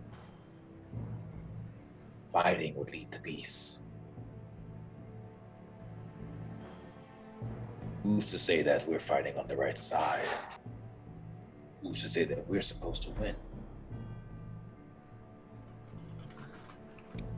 Well, kind of like, I imagine that they kind of like looking outwards towards like the water, but now Cole like actually turns to him like, the fuck are you saying? Like that's the look that he has on his face. Listen, we know the stories of old, and let's just say, for some weird, bizarre, twisted moment of fate, that we were, in fact, in the wrong. Why exactly should we allow ourselves to be wiped out? Surely we have kids and young that wish to grow up and experience life. But how many in your time have you seen snuffed out?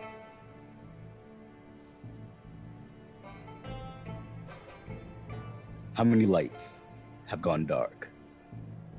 Dalcor does not care about being in a righteous light, good bringing. Dalcor has been overrun by the Dark Kori spirits. And they have found ways, just as Al-Kori have, to leave the dreaming realm.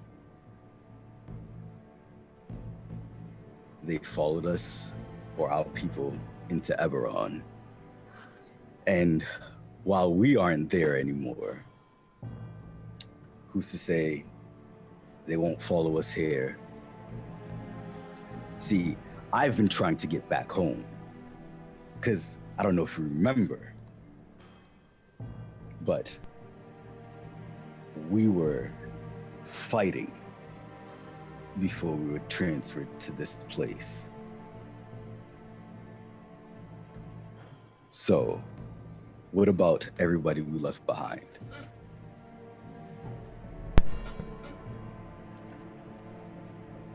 Truly believe all the things that you say, and I commend you for that.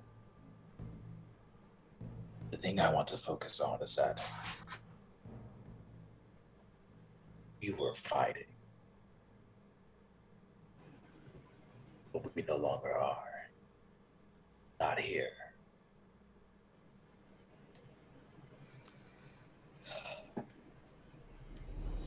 Well, during this tense conversation, we do have Temin somewhere on the ship. I'm sure wearing his net and barrel fashioned buoy. I've already posted the image of it too, so you know what it looks like. It's beautiful. It's absolutely beautiful. If you're in the Discord, head over to the fan art. Yeah, oh my god. So yeah, Temin would then be sitting there using his smith's tools to actually sharpen up all of his weapons. And he's doing this like right next to the mast of the ship. And what's funny is you can see there's like a big loop with the rope tied around the mast, and then the other end of it is tied around his waist. And he's sitting there trying not to look out into the water, just sitting there sharpening all his knives, Mushika's daggers that he has, all the old arrowheads that he collected from Sunless Citadel. Every weapon he has, he's just sharpening it and cleaning them off. Okay. You get some odd glances, and then one of them looks down at you and goes, what the hell are you doing? I am sharpening my weapons in preparation for combat against possible giant sea creatures that may appear that would try to capsize this ship. You don't have much to worry about out here. What is out here? On the trackless sea. I mean, we'd have to go much further than where we're going. Oh. There's no way we're gonna get anything large in these waters. Krakens are too far north. Krakens? Tell me about Krakens. These massive behemoths of things, but yeah, you probably don't need to hear about that if you're this worried. You just see Hammond just sharpening his tools even faster. Behemoths in the water. Oh. And he leaves you to your sharpening. And afterwards, I'm just going to. You're gonna see Temin reach into his bag where he had the rags before, and he's going to tie it around his eyes. And he's going to have his buoy on his back, and he's going to stand like this, and then like the horse stance, with his hands out in front of him. And he's going to practice while he's blind, just rocking back and forth with the ship. And that's it. Okay. In like a strange meditative stance. Well, we'll say that this has all happened over the course of 2 of your travel days. Near the end of the second day, the skies above you begin to darken. The clouds coalesce, and you see the captain begin to shout orders. Only a matter of time before the gods begin crying on us, boys. Batten everything down.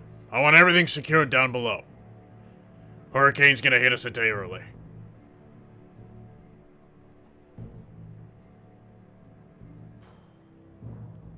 Mir, where's Mir? Right here, Captain. Alright, I'm gonna actually need you to do something today, boy. I need these sails at half-mast, alright? And when I give the order, if the winds are howling, we need them pulled up as fast as possible. Now, you're one of the strongest boys I got on this ship.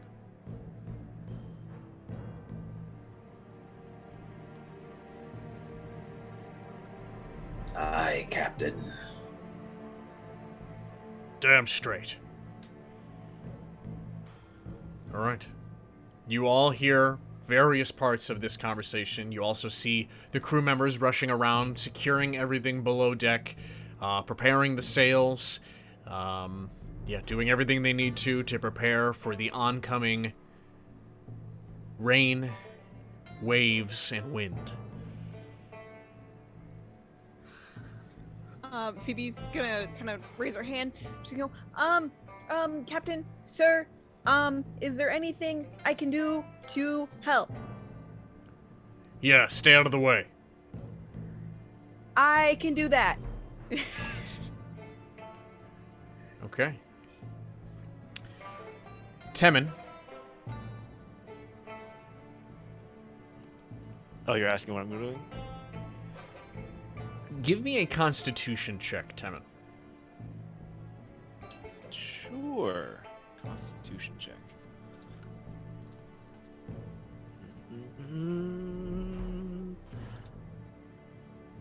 That is a nat 1. The waves begin to pick up now, quite noticeably. The rocking of the boat goes from this to this motion. You see Temin just running and hugging the mast. Water!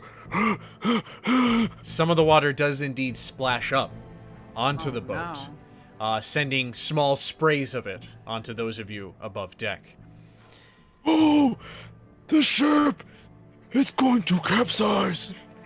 Seeing Tevin freak the fuck out, Cole's gonna like immediately try to like go over to him and just like stand on the other side of the mast and kind of like look over.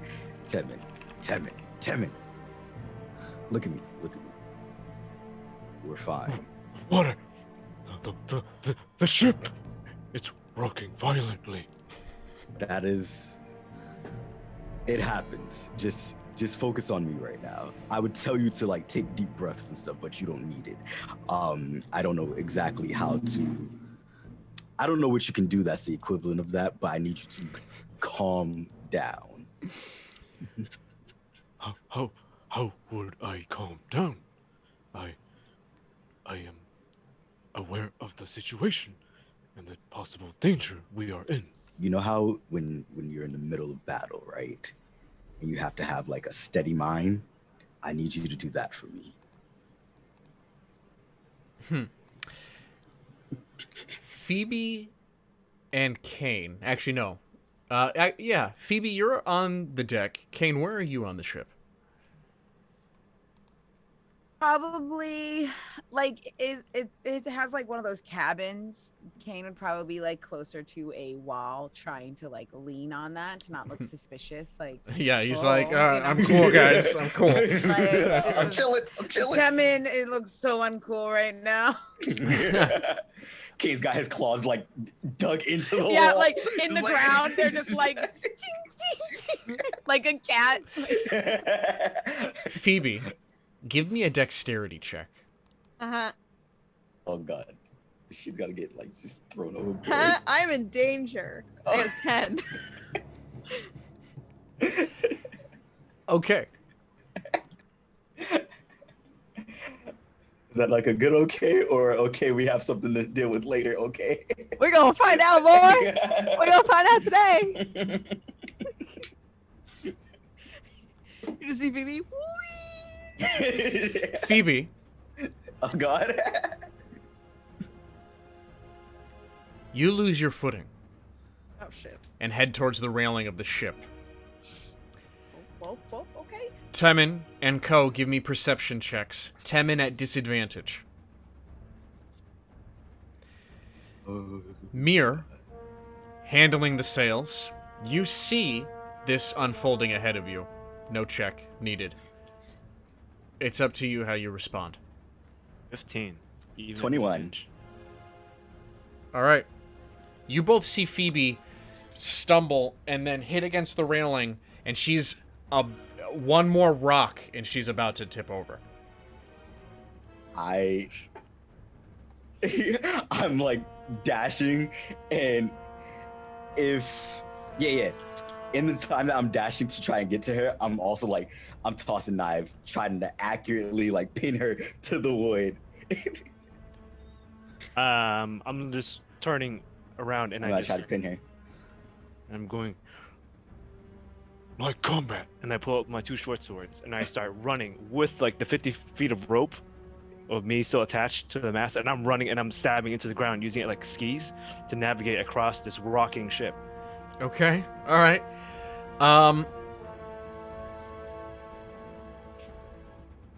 Co, roll me an attack. I'm in danger.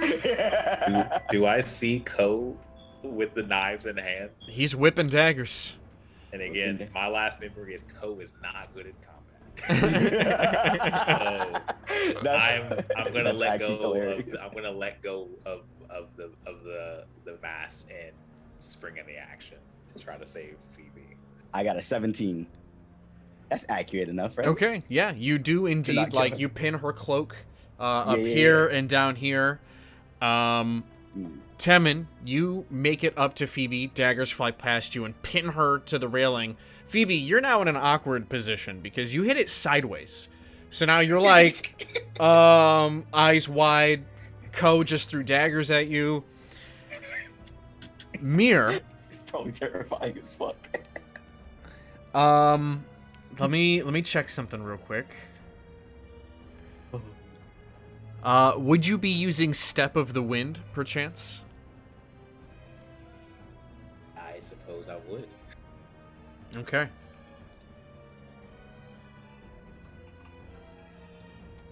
Dope monk shit. Let's go. So, you, Temin and Co., you approach Phoebe at about the same time, but then, like, in a flash ahead of you, something moves and Phoebe's not there anymore. The 2 daggers are pinned in, a little bit of cloth are ripped on them, and you turn and you see Mir, Phoebe in his arms. Phoebe, you are just as surprised as the rest of the party. Oh, thank you. A little bit more careful. I will try. Temin, Give me another perception check. Let us go. That's a 21. As you're now at the spot where Phoebe was, and you look over to see Mir, behind him, in the distance, as the rain now comes down in a torrential, heavy sheet of water, the sky blackens, and in the darkness of a large wave on the other side of the ship, a tentacle emerges from the waters.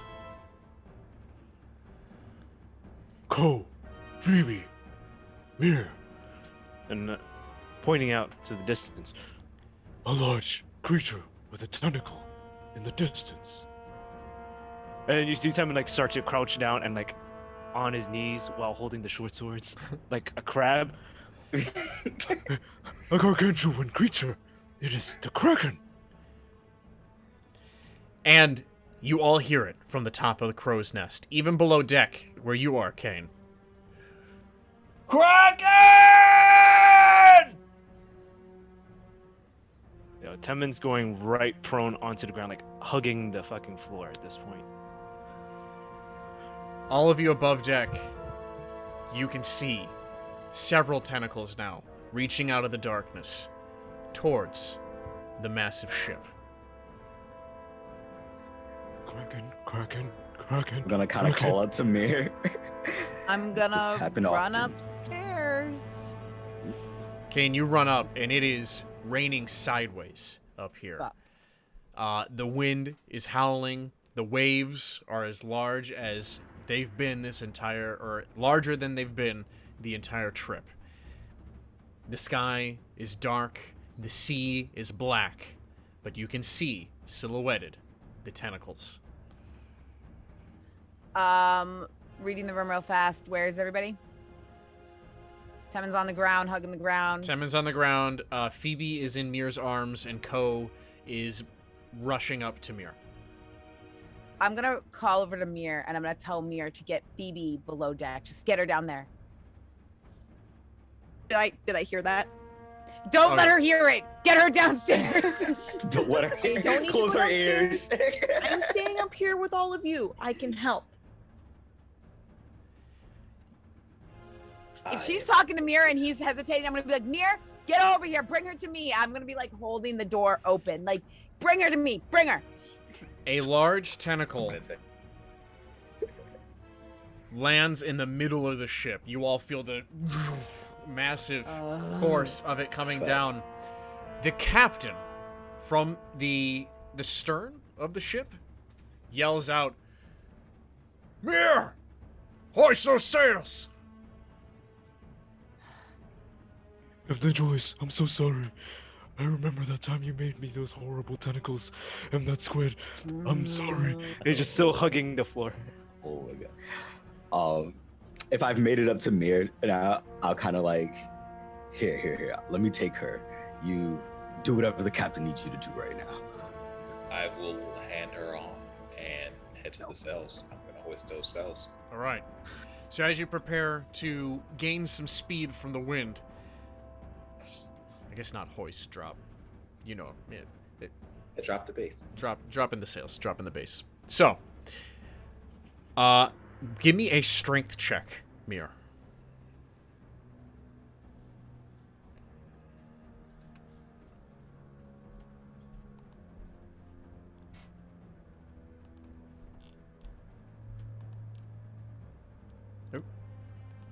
Oop. I clicked on something. There we go. Uh-oh. All right. Okay. So you are pulling the sail, and as it's opening, the wind catches it, as it's meant to, but the force of it pulls you up off your feet for a moment, and then you stand there and struggle and wrap it around the, wish I knew the name of ship anatomy, but you secure the line, so that you don't get pulled off of your feet and lose your The grip. cleat. It's a cleat. You secure the line on the cleat. But you quickly realize in this situation, you're going to need more hands. As I see them pass off, I'm gonna be like, Ko, get Phoebe down here. Get Phoebe down there. Oh, I can stand on my own. Go help Mir. Question: is the tentacle like dividing us from where Kane is, or no? It's on the bow of the ship, the front. Gotcha. Cool. You can trust me. I got this. I kind of looked at her. I literally had to just like throw knives into a ship to save you. I'm gonna put her down though, but like I'm gonna be like holding her wrist. Let's just do this really quickly. Come on, and I'm gonna like try to rush her over to where Kane is, real quick. Okay. And then if we make it there, I'm turning it back immediately to go to Mir. Okay. You hear the captain shout again. Boys, I need you below deck! Get those cannons ready! Mir, where are my sails? We need speed! You yell out to the captain. I need more hands. I might lose this. You all hear that? As It's I'm on Phoebe! I brought her to you. Okay, well then if Phoebe's with me, I'm gonna take her and be like, I'm literally in the doorway of that cabin and I'm holding on to it. And I'm gonna be like, I grab Phoebe. Sorry, Phoebe, but you're staying down here for this one. And I'm just gonna scoot her into the door. But no, wait, I don't No, want I'm scooting her in the door and I'm gonna pull the door closed. And if there's any rope or anything, a bar, anything, I'm locking it closed. I'm making sure it's hinging shut and not opening. She's not coming out. Put on from there. timeout. God, poor thing. Temen's still shuddering on the ground. And then as I do that, if I can like lock the door, I'm gonna run and go help the boys. Locking it from the outside? Yes. Without the key? No, I'm saying like if I can rig it closed using like rope or like a pull or something. I don't care. I'm figuring out how to fucking stay closed. Alright, give me a strength check. Breaks the door. Don't joke. There was an episode where we had a door counter. Oh, 13. So you engage the handle and then break it off.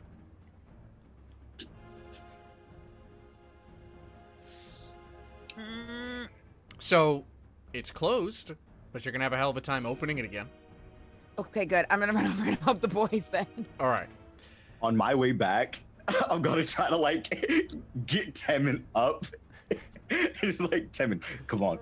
We need to help. Come on. I'm gonna jump in and help Mir.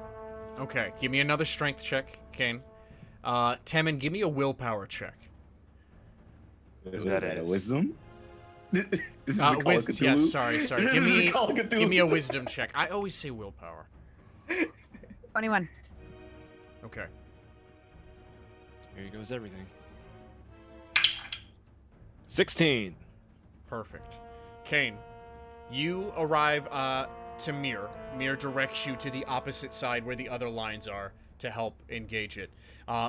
With the two of you now, your massive strengths combined, you manage to drop the sail and then secure the lines.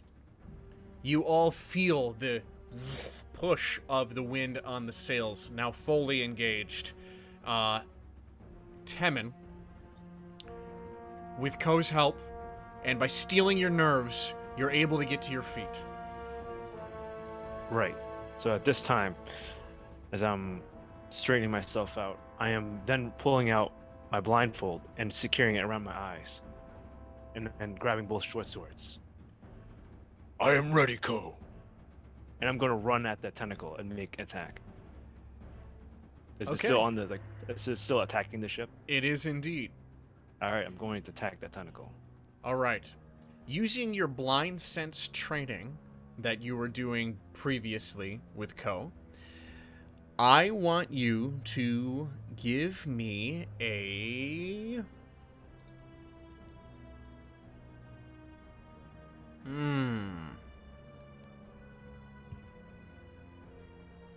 Either an acrobatics or athletics check. Let's go athletics. All right. That was a 9. All of a sudden, while you're rushing forward, you have the image of it inside your mind's eye, and you're rushing towards it, blades at the ready, you know you're approaching it, and all of a sudden you hear this thunderous boom, and you feel it beneath your feet, and it causes you to stumble in your running.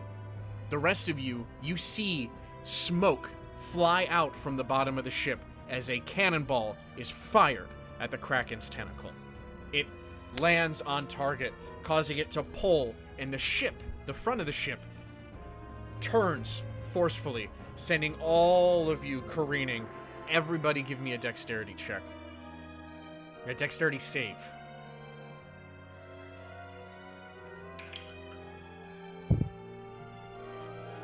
Tis a 3. And 11. 14. Nat 20. Okay. That one. All right. Oh no! So, all of you but Mir and Kane, you are now prone. Kane, you are not prone. You've just finished securing the line. Mir, you've also finished securing the line.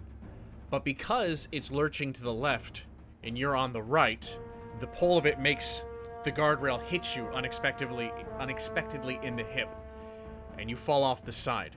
Give me another. Would it be another? Yeah, give me another dexterity save to see if you fall into the water.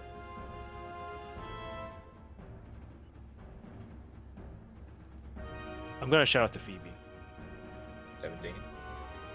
All right, you do manage to catch the railing and keep yourself from the dark waters. Inside the quarters, Phoebe.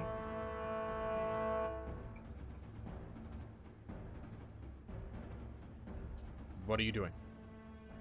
Oh, I thought you were elaborating on something. I'm sorry. You all right, so hear she's- and you feel everything that's going on, but you're locked in that room.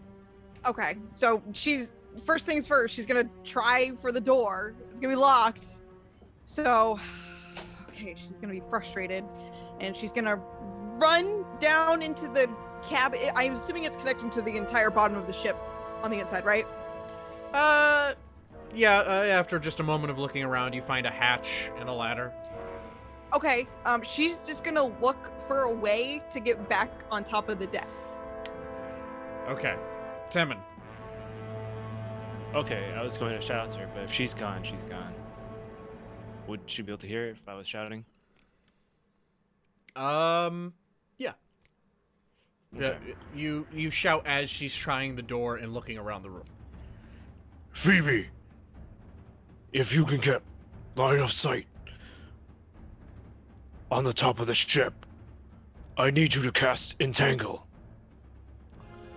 so that we can all be held down. And I'm going to like get back up and like run towards Mir. Okay. Phoebe, you do hear this before you head below to head back up. Ko, you're prone as we start your action. Yeah, I'm gonna get myself back to my feet and kind of just like quickly assess the dynamic now that everybody's been kind of shifted. If I see that, Temin doesn't need my assistance anymore, I'm gonna start just like trying to fling knives at the tentacle very quickly. Okay. Roll me 2 attacks. Attacks. 1. That was a nat 1 miss. And wow, 2 nat 1s in a row. I'm not rolling on the fucking thing anymore. Fuck this shit. They both missed. Honestly, that's why I like hate rolling on it, because I always get 4s. Yeah. I don't prefer rolling digitally myself. Yeah, I'm That's sticking why to I these use my dice. Bloodstone dice. Ooh, yes. All right. Not yet. So they both Okay. miss in my haste, I think. I don't know. Roll me a d6 twice. 6 and a 5. Okay. So, your first dagger just straight up misses. Your second dagger, roll me an attack.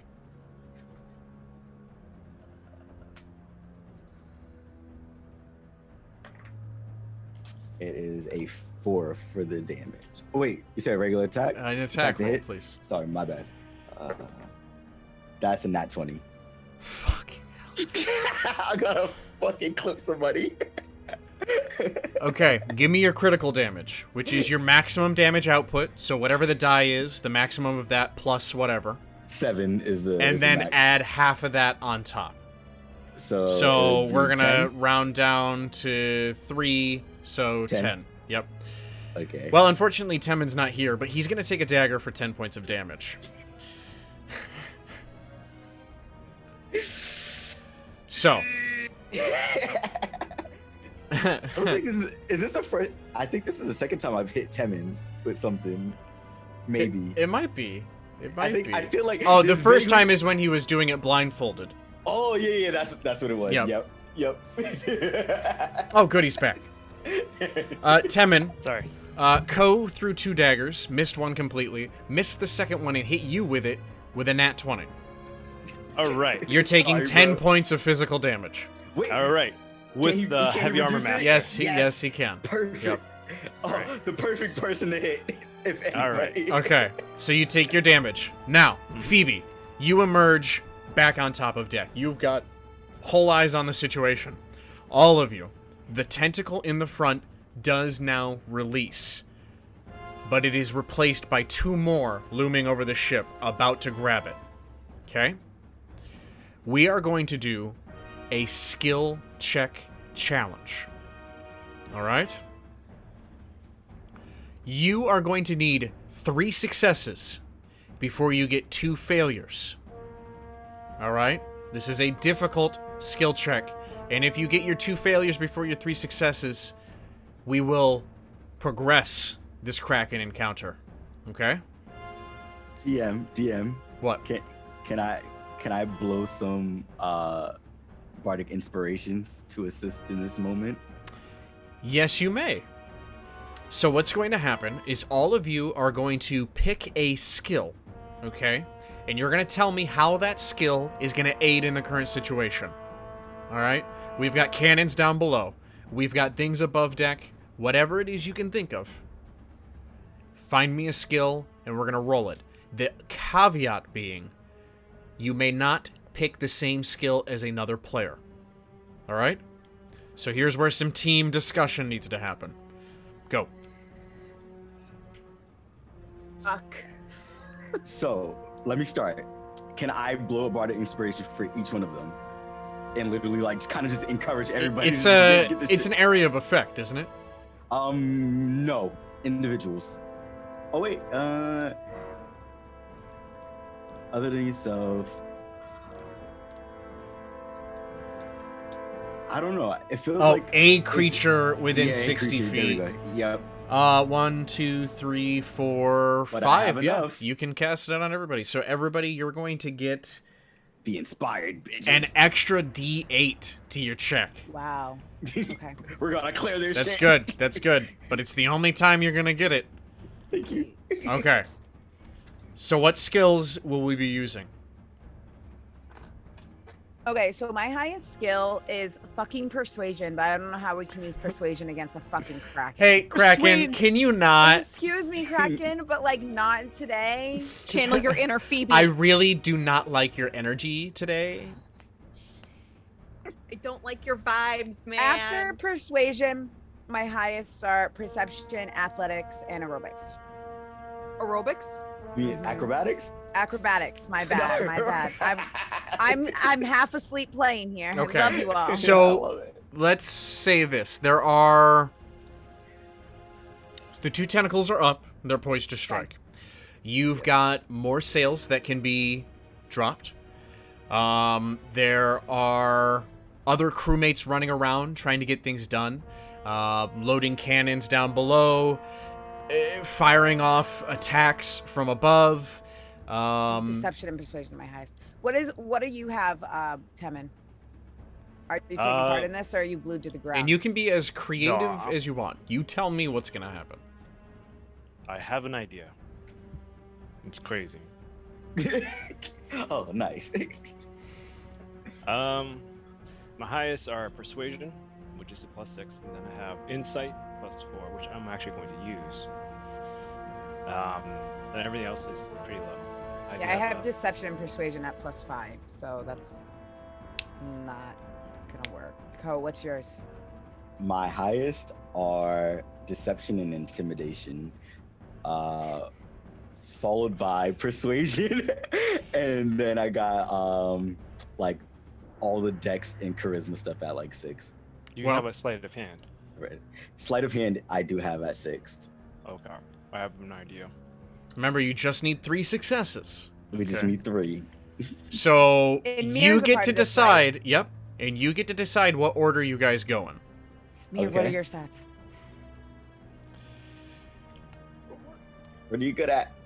You're muted.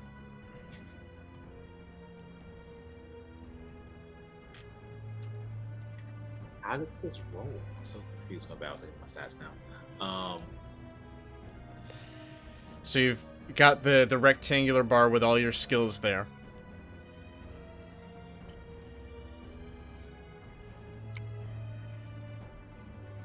Wait, I don't think I'm looking at the right one. Is it like with the like persuasion and all that kind of Yep. stuff? Yeah. Yep. Okay. So whichever one has your What's your highest skill? modifier. Yeah, which one? It's your skill tree. So like whatever's your highest plus. Looking at athletics and acrobatics. Yeah. What's your pluses on those? +7 acrobatics, +5 athletics. Performance, I guess. I was just gonna do a theater, This dance battle that Grace suggested is seeming more realistic now. Break dance with the tentacle. So you guys have higher stats on like all your stuff than Kane does. So you guys can take the lead, and then if push comes to shove and anybody fails, I'll start. All right, you said you have an athletics one? All right, this is my idea, right? It's just a little crazy. All right. Can we use a perception to look for a rock? That's 1. 2, then Temin is going to jump into a cannon with a bunch of rope and some weights attached to him. And this can be chained and tied back to the ship. The idea is he's going to shoot himself out of the cannon and be used as a harpoon so that we could pull the ship away from the Kraken and make a quick maneuver. And making a shot with the cannons off the side as we're trying to pull away from the Kraken. And Ko, using his sleight of hand, or whatever, could try and, or Kane with his athletics, could try and push the cannon into the right direction in line of sight with the rock that we're looking for before they make their shot.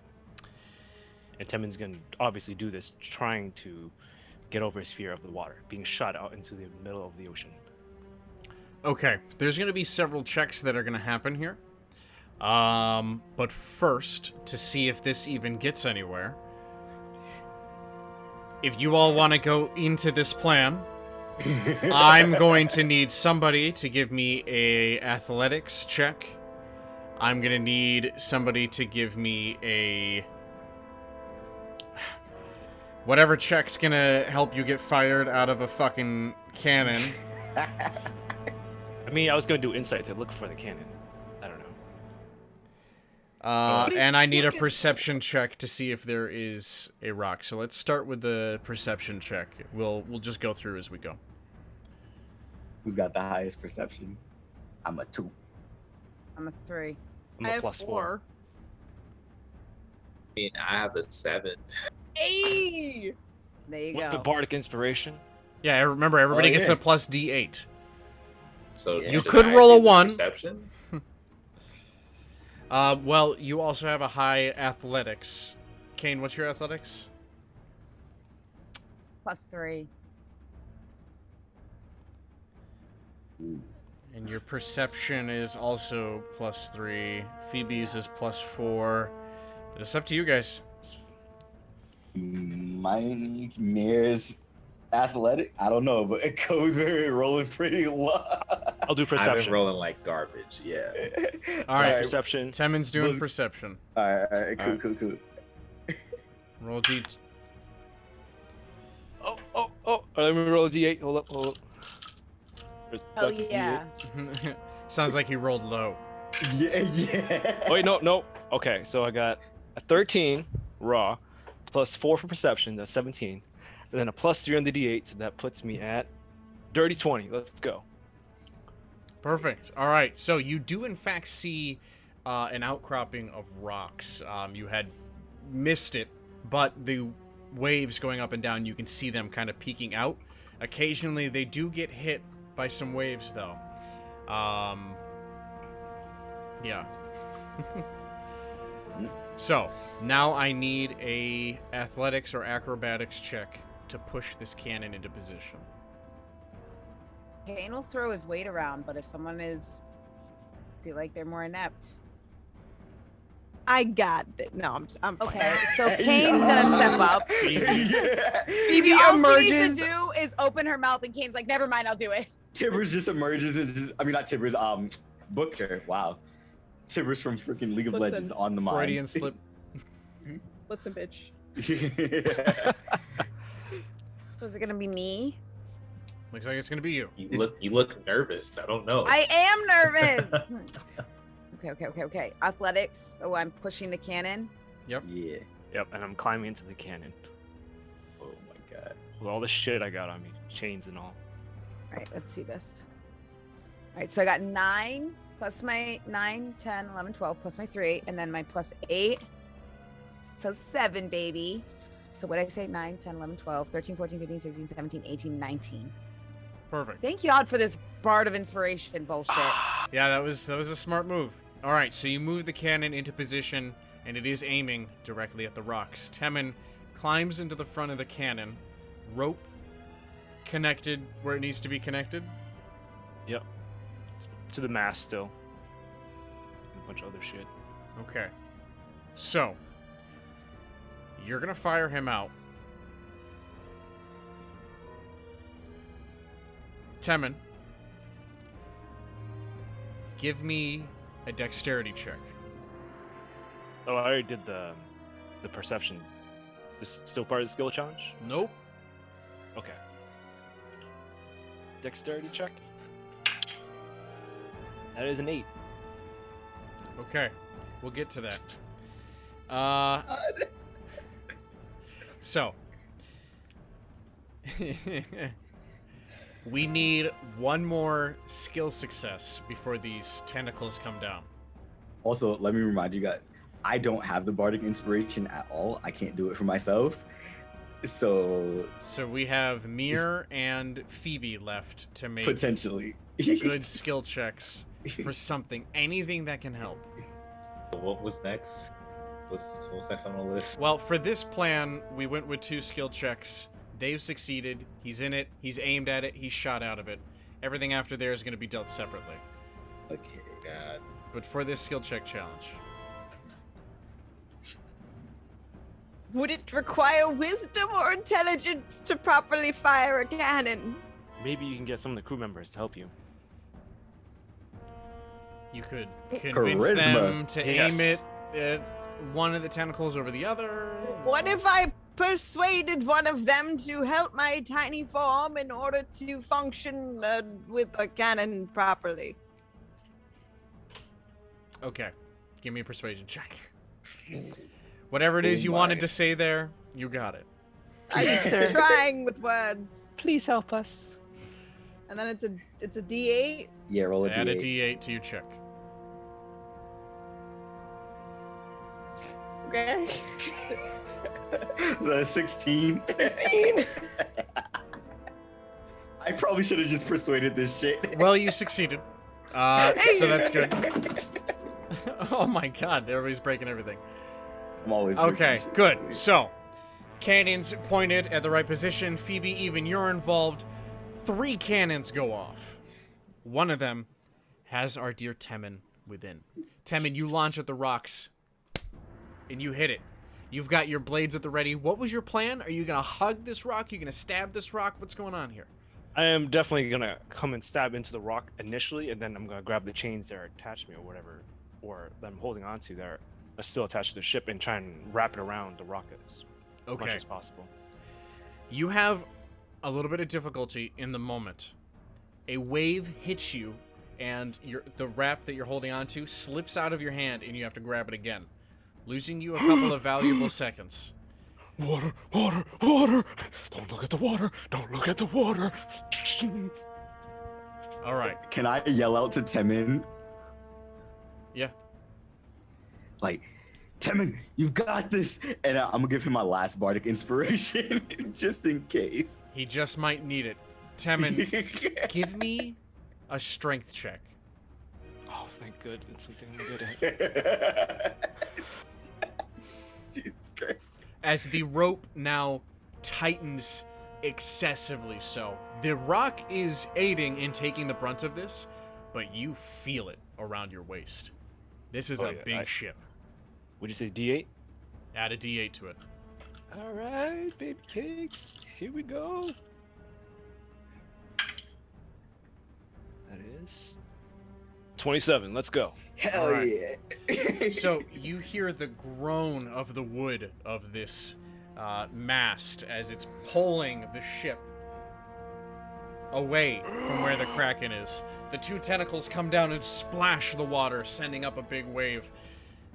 Temin, you've successfully maneuvered the ship, and you see the dark shape below the water. Massive. The biggest creature you've ever seen. Kraken, Kraken, Kraken. Don't look at the Kraken. Another Don't look at the Kraken. large wave hits you, and your hands slip off of the rock. The sails have descended, and while it is still storming and the waves are high, the tentacles slip back underwater. Temin. Oh boy. Give me a Constitution save. All right, boyo. That's 10. You are being dragged underwater. Thankfully, you're tied to the ship, but you do not have control of your motions.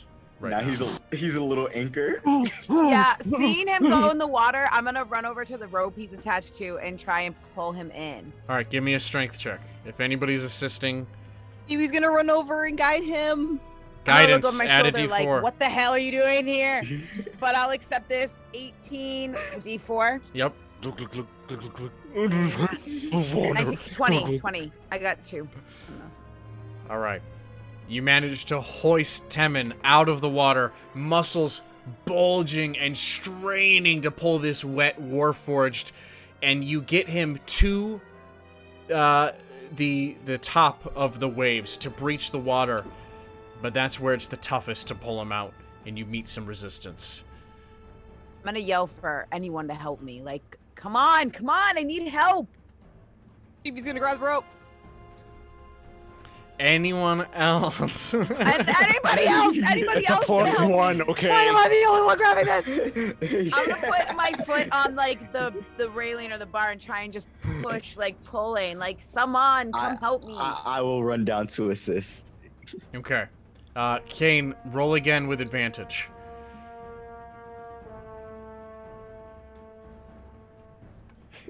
Strength, you said? Yep. 18. Okay. With the aid of Ko, you are Strong as fuck, boy. pulling and you are both straining, and it feels like you are just losing strength quicker than you can pull him. The waves are pushing him, and the rope, the This long rope is wet, and you are trying so hard to pull him up. You manage to get him out of the water, his body now up against the hole as you drag him as much as you can, finally up to the top deck, and you all fall over exhausted from exertion. And when Temin hits the deck, he's gonna like start crawling, like a spider crawl, and run away and hug the mast. Thank God! Thank God! Thank God! The waves are still rough, and the rain is coming down hard. But you have avoided the Kraken. Is everyone okay?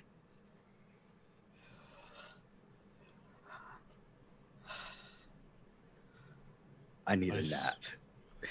I'm looking at Phoebe like, what the hell are you doing up here?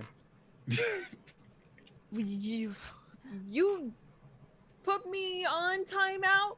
I'm not saying anything to her. I'm just... You can't keep me down. I'm gonna get up from that heavy ass rain and the rope and the tiredness. I need a fucking drink. Go back to the cabin. All right. Good luck opening that door. I tried. Fucking kick it down.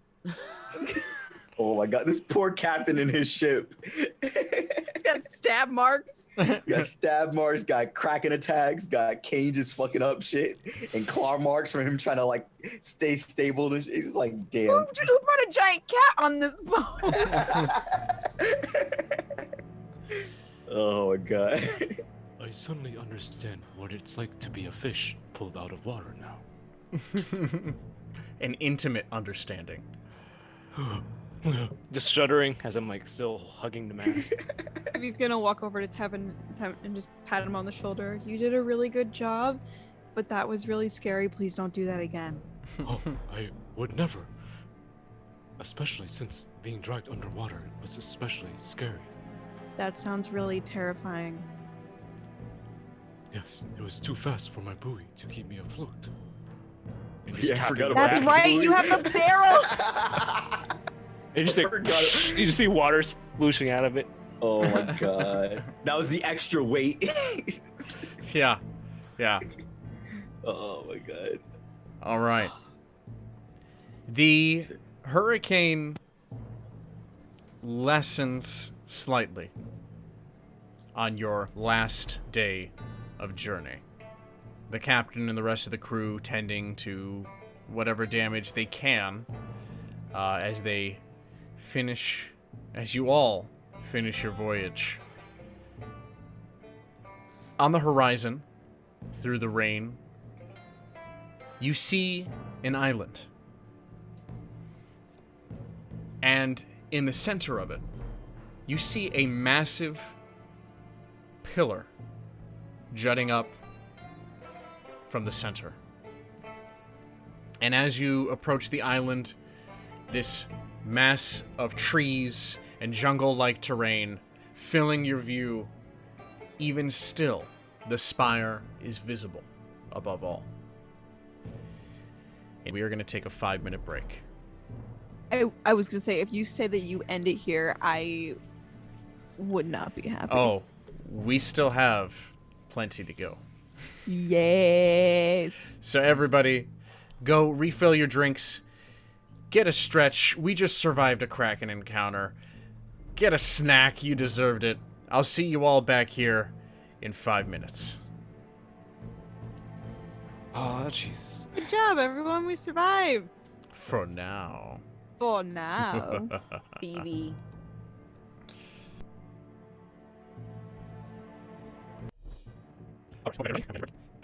You all are approaching the island.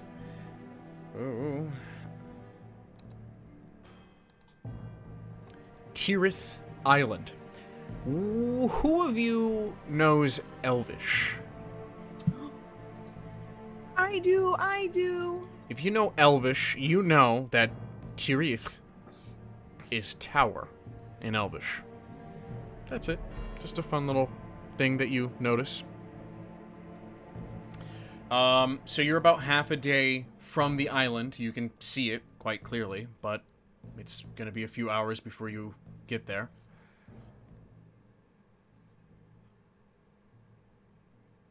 Is there anything else you all would like to do on the ship? I'd like to imagine that we're all having a conversation about what just happened, and Phoebe's been dying to bring it up, but just didn't think it was a good time with all the chaos. By the way, why were you guys calling it a kraken? To the crewmates? Yeah. Just anyone who's talking to Phoebe. Oh, that's the name of the sea beast, a massive squid-like creature with a gaping maw and huge body, countless tentacles. Well, I know what it is. I read about it in a book, but I'm pretty sure it's pronounced kraken. Well, that's just your opinion. I mean, you take on a few of them in the sea, and I'll let you pronounce it however you want to. Well, I just don't want you guys to go on looking silly with mispronunciation. It's a lot more intimidating. The kraken. They all look at each other. I didn't know what you guys were talking about. I heard kraken. I'm like, oh, that sounds like a pretty neat sea turtle. But nope, it was a kraken. I'm listening and trying not to crack the fuck up.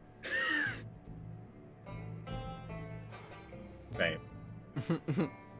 Let us perhaps change the topic of conversation, as we are approaching an island full of trees. I'm gonna eyeball Ko and Mir. What is their demeanor toward each other? Probably this. Yeah. Okay. That's exactly Dodging it. him at all. Go ahead, Temin. A wizard loses his pet in the woods and casts a spell. What spell does he cast? I'm gonna elbow Phoebe. Come on, you should know this one.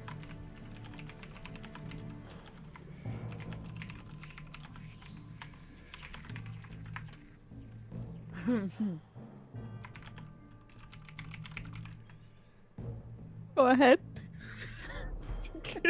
He casts Find Familiar. Damn it, I knew it! I knew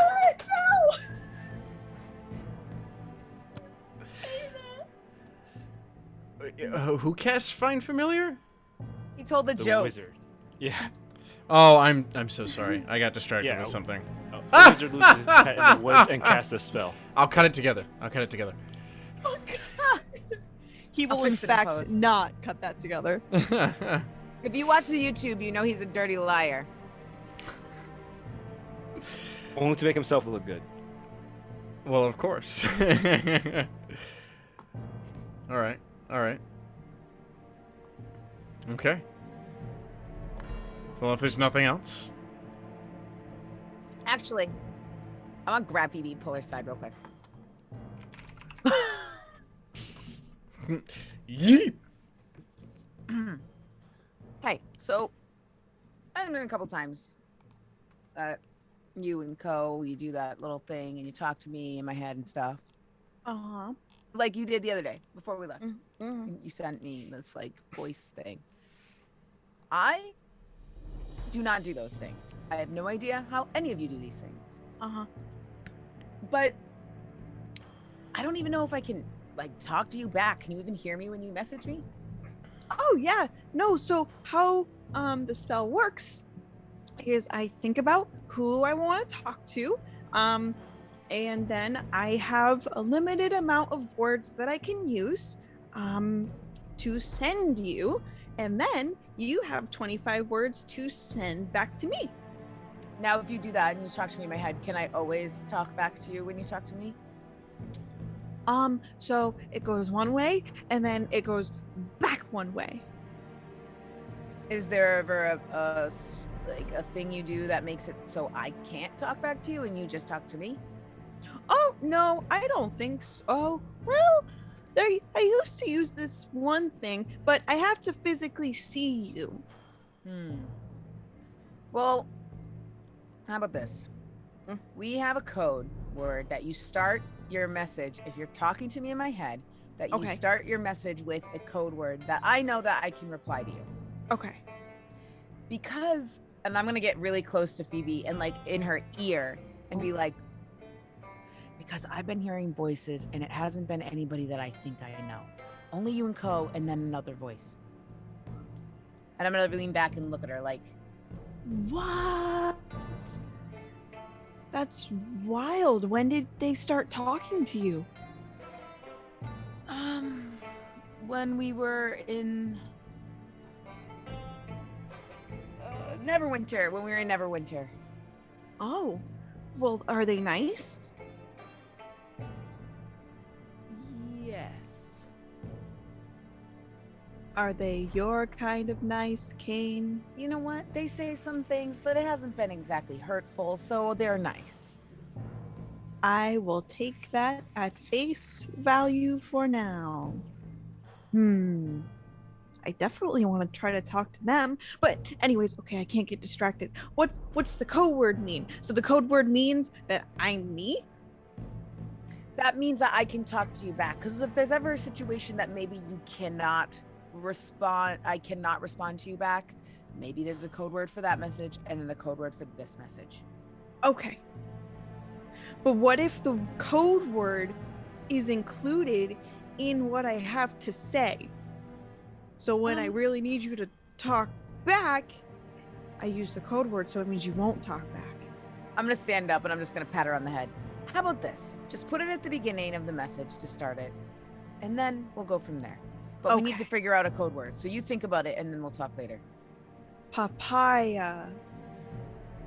Yes, like that. Make it unique. And I'm going to walk away from her as she's, like, thinking about it. All right.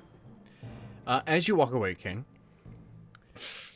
you hear a voice. Shit. Should we have a code word champion? This bitch. Sorry. I know you don't like that title. What a foolish thing. Don't you agree? I think it's foolish not to introduce yourself, whoever you are. Especially if you're going to follow me and continue to talk to me. Now, are you going to say that? And I'm saying this out loud. Yes. Okay. Phoebe, you hear Kane start talking, and then you listen in after he finishes his statement. You're like, is he talking to himself? What's going on there? Instantly forgetting that I'm walking away from Phoebe. Okay, so when Ko talks to himself like that, he's really talking to someone else. So if that means Kane is talking like that to himself, it's probably not to Kane. Oh, Kane, who are you talking to? The voice that I told you has been following me around. Well, apparently he thought it'd be nice to say hi again today. So he, okay, is always listening? I could be a she, too. How do you know? I have no idea. Oh, okay. So they are always listening. I don't know. They won't tell me. Can Phoebe hear the voice? Nope. Well, with time, I'm sure we can figure out who they are together. Yes. I'm just gonna look around, suspicious, like maybe somebody's following me. In time. I'm gonna roll my eyes and then just walk away. Okay. We're on the case, Booker. Anyone else? Up to anything? Up to anything else yourselves? I think I as they're sitting like opposing each other. Wait, is that the right way? Mhm. Yeah, whatever. Yeah. I think Ko's gonna kind of be like, so, as it stands, I am trying to find the others.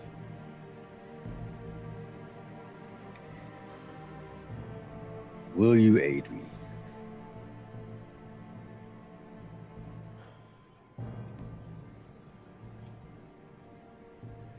No.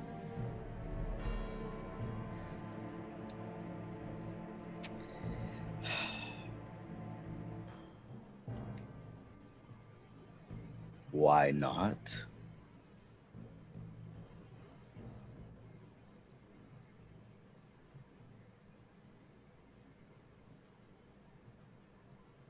Why would you ever want to fight the others? I don't understand.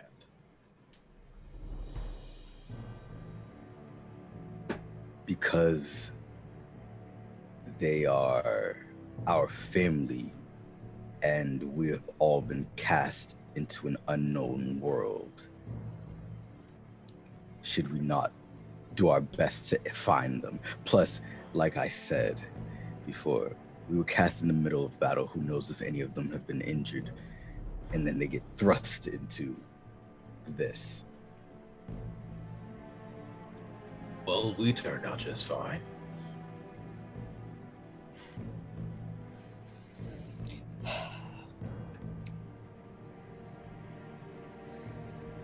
Be that as it may, not everybody can be as fortunate as us.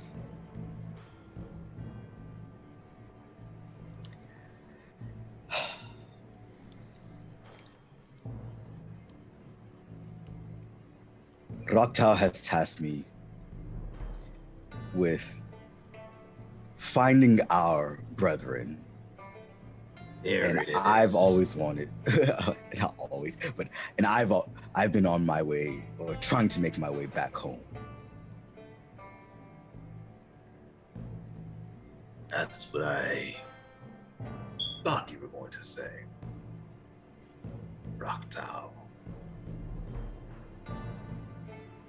I have no intention of helping Raktau.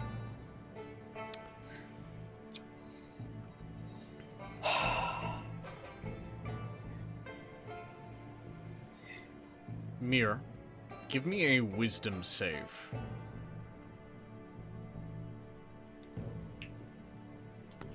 I'm just curious about where their conversation is. Are they like near Temin as well? Or no? They could be. Yeah, they're just there talking. What'd you get, Mir? 10. Okay.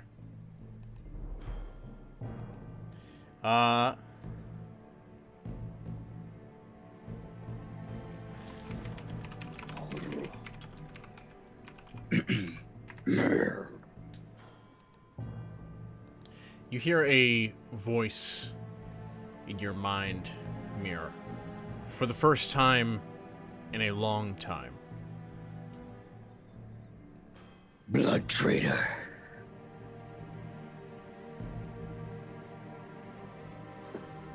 Raktau's guttural, bestial voice speaks to you, breaking through your mental barrier.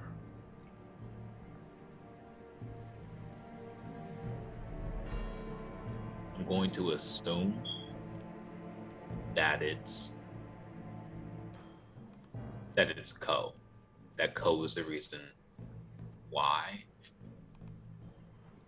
And Mir is going to leave. He's gonna flee this. He's gonna flee the conversation. He's gonna go to the ship, pull out his flask, whatever he has to do, drink. He's escaping.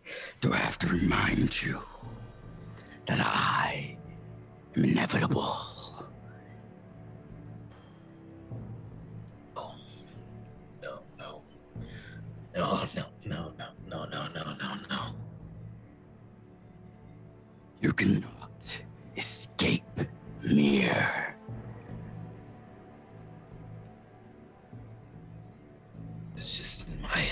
this is just, it's just in my head. It's just in my head. It's just, this isn't real.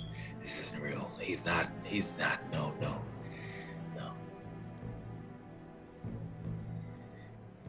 Ko, your friend does not seem to be doing well.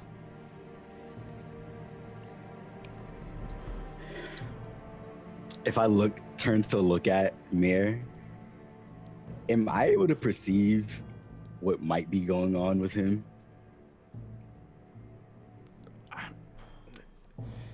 He's running away frantically. You've seen him run away already when you try and confront him about things. You felt a rage with a hint of mischievous intent, and then like Rocktal faded a little bit, and now you can feel him again.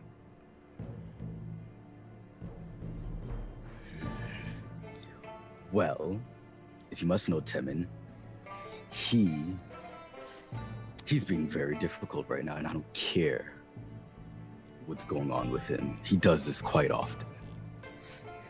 Does what? Runs. But why does he run?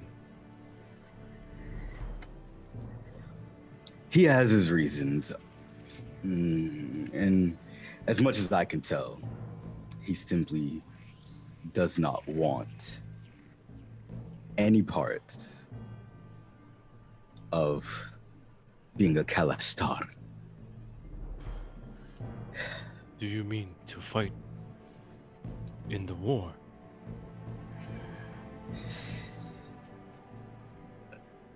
Yes, among other things. You know, me and some of the others really looks up to him. And this is his response. He has, believe it or not, the capabilities to help us. He should have been chosen over me by Raktau after Pi died. But instead, because of who he is, well, I'm the one with the responsibility.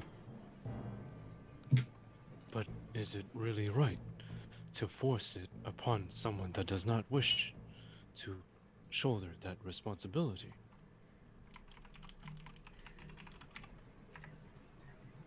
I like to think this whole time, like, after Temin asked Ko that first question, Ko's eyes have been like gradually glowing bluer and bluer. And when Temin asked this next question, it kind of like starts to subside. And Ko kind of like looks up and looks directly at Temin like, huh.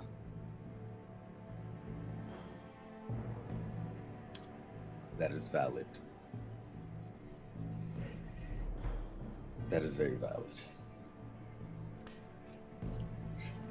On the other side of the ship, where Mir retreats, flask in hand, gulping it down. He rushes past you, Kane, on his way. Yo, Mir, I'm gonna turn around and call him. He's still in that zone of trying so hard to force out the voice. He's forcing out every voice, even the ones that are calling out to him. Just No, I will be free of you. I will be Run. No.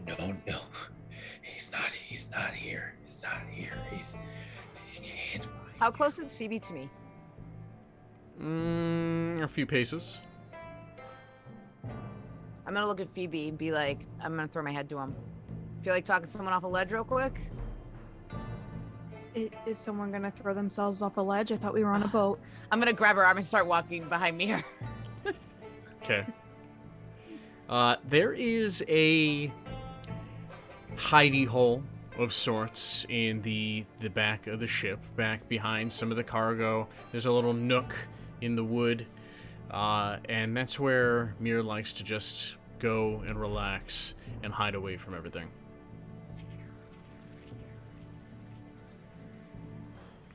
You first kind of like, I'm assuming you guys are approaching him. If you are, when you first kind of see him, he's like almost in the like almost fetal position, like he's curled up in a nice ball, just drinking away and kind of rocking to himself and pushing as far as he can, like any thoughts out of his mind. It's been so long since he has heard an overwhelming sense like this before, and it has completely caught him off guard. I'm gonna bring Phoebe over and I'm gonna show her Mir, and I'm gonna look at her. Does that look like a man at peace? No, very far from it. Do you think you can give him some peace? I can try at least. I'm gonna stand there and watch to make sure nothing happens. Can you hold him? I'm gonna be cautious at first, but I'll hold Booker. Thank you. With one hand over here. He prefers two hands, just so you know. He can get grumpy. Phoebe's gonna walk over. Phoebe's gonna walk over to Mir, and she's probably already at crouching height, so she doesn't need to crouch down, which is great. Hi, Mir. Can you hear what I'm saying? As you say that, he's gonna look up at you, but it's almost as if he's trying to focus on what or who you are. It's almost if he's looking past you, and then his gaze kind of centers in on you.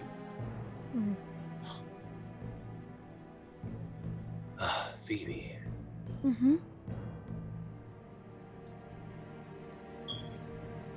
You look troubled.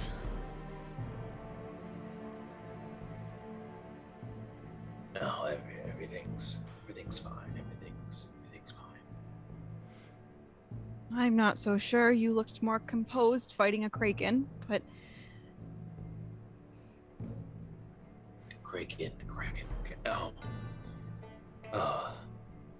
Did you need something? Did I?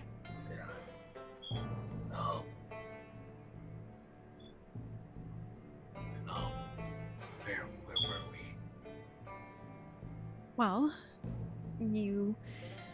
well, it looked like you were running from something. You walked by me and Kane, and now you're here with a flask in your hands. So, let me ask, where are you? Here.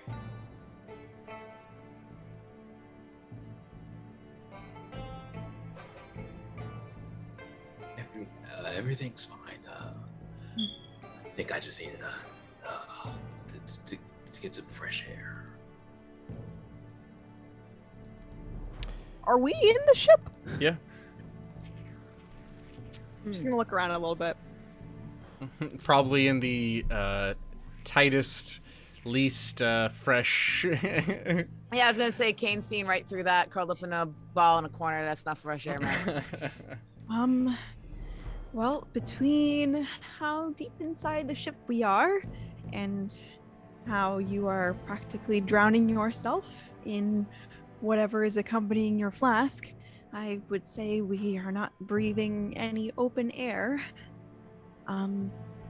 Would you mind? And she's gonna hold out her hand, hoping you'll put the flask in her hand.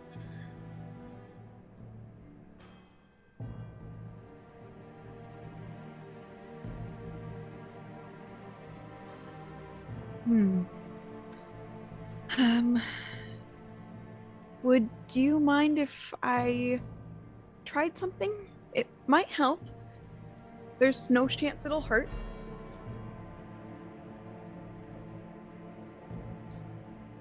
And she's just gonna cast Calm Emotions to see if it'll help him at all. Give me another wisdom save, Mir.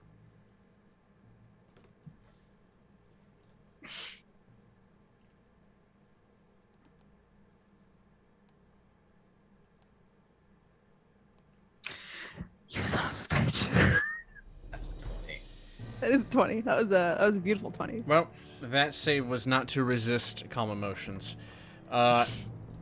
With the aid of calm emotions, the voice finally subsides from your mind.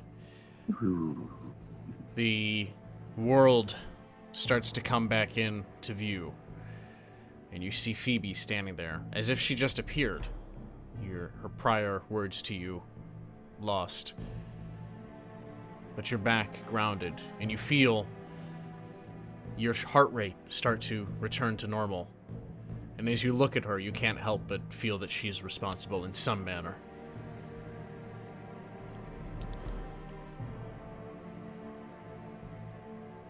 How are you feeling?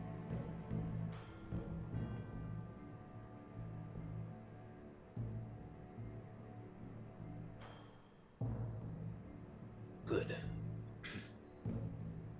Better than a very long time.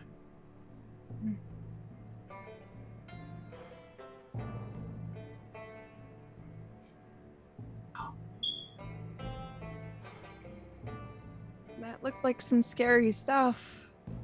You definitely weren't here.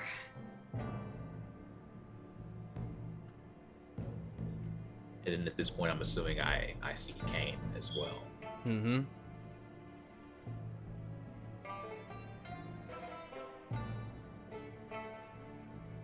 You two come to check on me. Well, you practically made it impossible for us not to, looking as troubled as you were.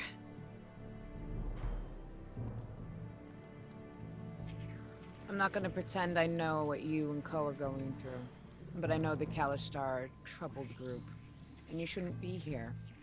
At least that's what I hear. Say we shouldn't be here. I mean, we are. For Must now. be here for a reason. Right. And I can tell maybe you're not too comfortable around Co right now, which is strange. I thought you two might be greeting each other with a little bit more open arms. Arms is a word that could be used many ways when it comes to army. So is it safe to assume that you and Co might not have the same feelings of what transpired and what needs to be done?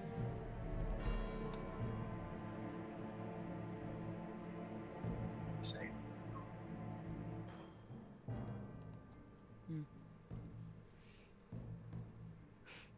I'm just gonna kind of smile and look down.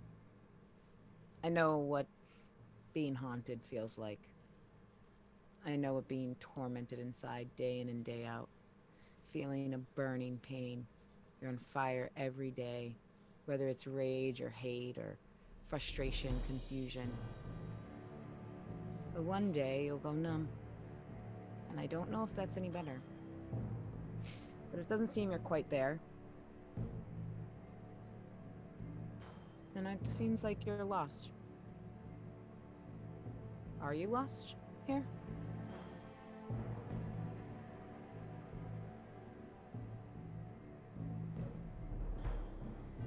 As I'm still holding Booker like a baby. That's right, you snuggling a bear, bitch. I think that is the greatest irony. You don't know. As I can see, he's kind of clearing up. I'm gonna hand Booker back to Phoebe. And I'm just gonna kind of look at him and I'm gonna remind Mir. Remember, everything is a risk. Doing nothing is a risk. But you need to find what you love and you need to protect it. I'm gonna reach my hand out for Phoebe. The things that we love will tell us who we are. And that's what you're gonna fight for. Everything else is really obsolete.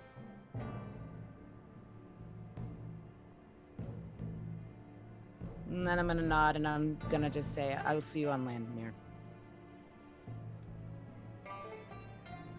I see this and hear this and not necessarily acknowledge the words she just told me, but if they're starting to walk away, very almost quietly to himself, but maybe just loud enough that they might be able to hear him, you'll hear him say,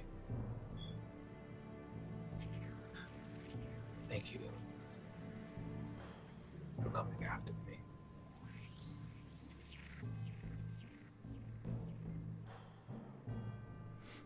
And as unexpected allies come from strange places, you hear above deck, "Prepare for docking!" As the ship once again comes alive with the crew, as they prepare to dock on Tirith Island.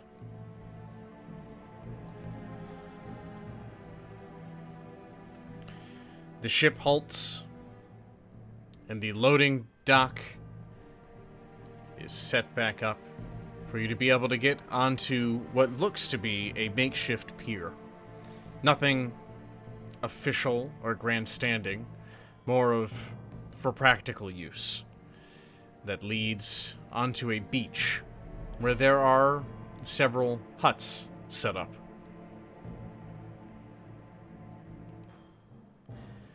The rain has let up, mostly. And the sun begins to appear on the horizon. Several crewmates are bringing out the cargo onto the beach of the island, and a gnome approaches from one of the huts. A large beard knotted multiple times from its length, bald head shining in what is coming of the sun, and a staff being used as a walking stick. Careful with it this time. I don't want to see any of these broken. Alright? Food's more valuable around here than you boys would expect. You see them kind of nod. And then the half-orc captain comes down and greets this gnome, who then looks at the few of you as you come out of the ship as well. You get new crew there, dog? No, this lot was sent by Neverember. I assumed you knew of them. No, I think I'd remember a few of them.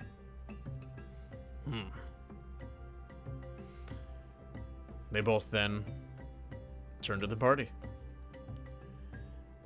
Simmons running off the ship, jumping into the stand and hugging the ground. Perfect.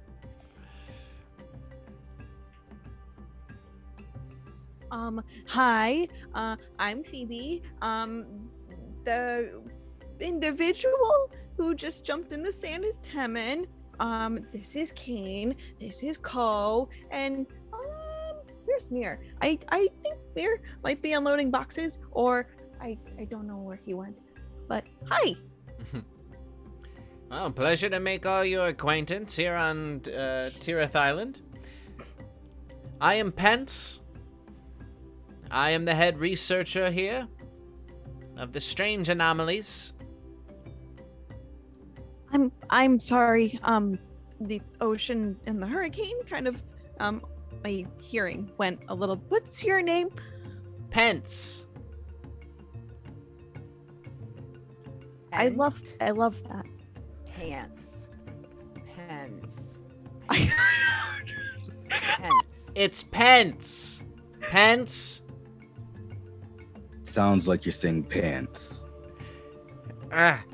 Pens. Oh. Listen, we just met a guy named Dog and Bird. I'm pretty sure we can be confused that your name might be Pants. Pants. What? Pants is a great name. What is your business Pants on is a this great island? name. This is a dangerous island. Don't mock me. No, I wasn't mocking you. It was just a misunderstanding. Tirith Island doesn't get visitors. None that want to live long.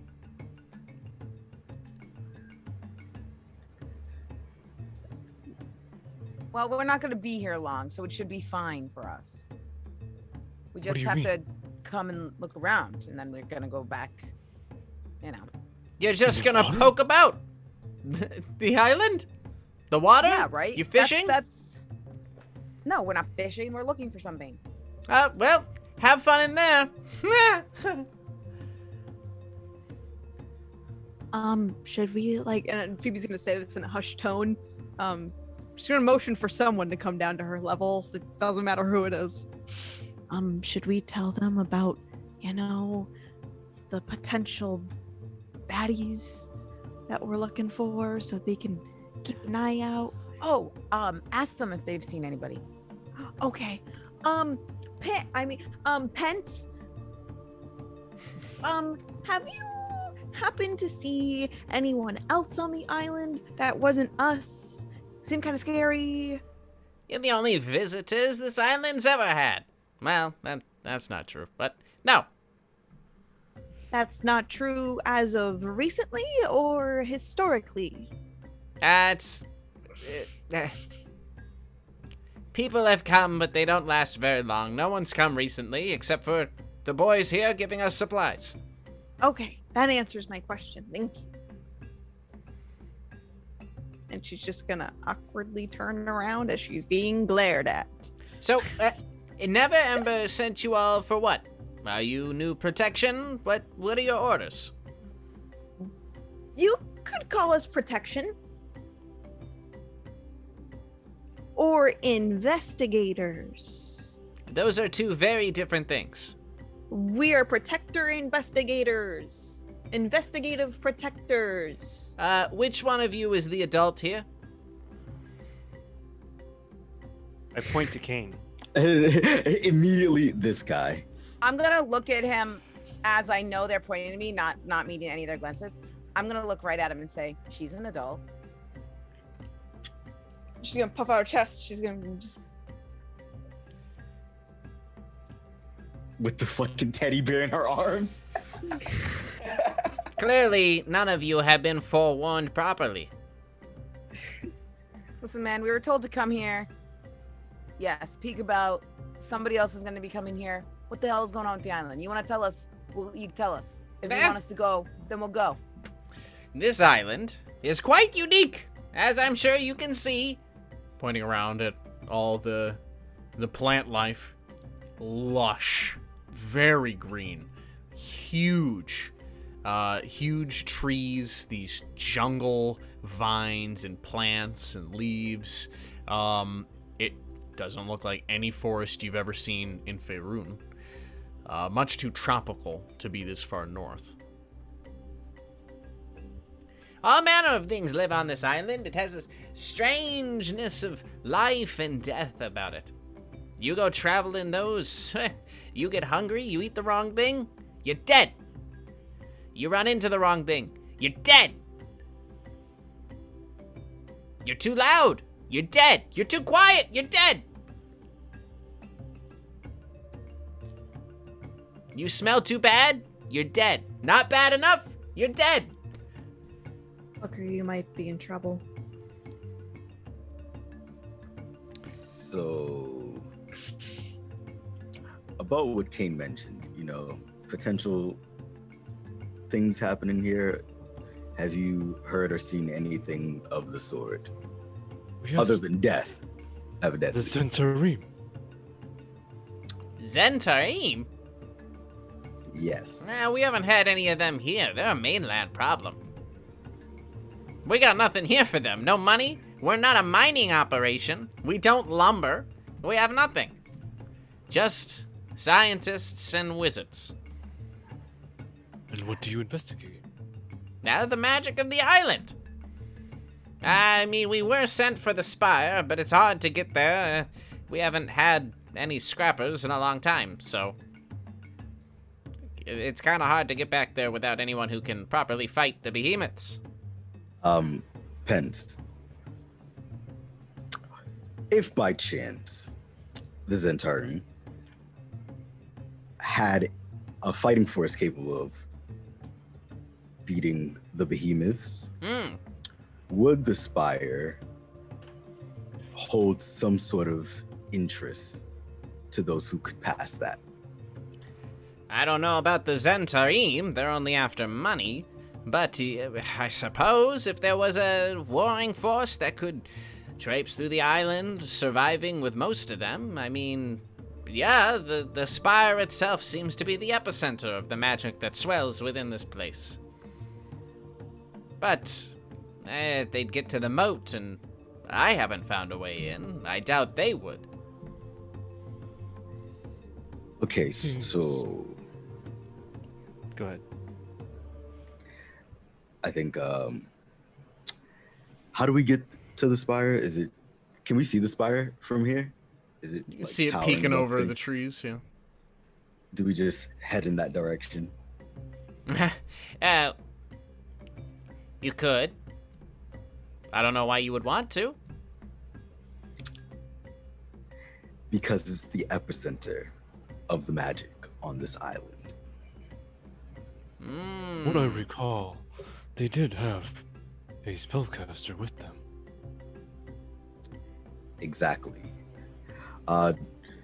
Not to mention, the Zentarim have had a change in leadership recently from what we've discovered, so they might not have the same motivations of just purely going after gold and money. They might have additional prerogatives. So They you... serve Bane. Bane? What would Bane want with that? Are you telling me that this island and the magic is in danger? Perhaps. Yes. Well, you've twisted my arm. I'll take you. You see, Cole kind of looks back like he's baffled as fuck. He kind of looks at Kane like, shit. This is not my moment. You I'm see not the leader. one of the other wizards standing nearby is like, oh, Master Pence, you can't go out there. It's much too dangerous for you. Nonsense. I survived our last excursion. Besides, it'll be good for me. I'm tired of looking at this fucking beach. We shall escort you. Yes, you shall. Doug, thank you for the delivery supply. I hope that hurricane didn't mess you up too much. Has the boarding dock been like retracted yet? No. They just finished with the cargo. Cool. I'm gonna kind of like nudge Kane. Before we go, I'll be back in a moment. And I'm gonna nod. turn and head back towards on board. I know where he's going. I'm just gonna put my, like, I'm gonna tap on my shoulder, like, good luck, brah. Have fun. God. Kiwi has disappeared and is picking nearby flowers. Did you not listen to the guy? He said things will kill you here. There is death. She fucking, like, these flowers with teeth all creeping up behind her. The whole guy's like, no! We'll She get to didn't that. notice until he pointed it out. He's like, the flora, and she just booked it. Flora Yeah. will kill you. We'll get to that. Back on the boat, where's Mir? I think by this point he is kind of regained his center and has made his way off the ship. All right. So Mir is coming down the loading dock. If I see him as I'm heading up there, I will wait for him at the bottom. Okay.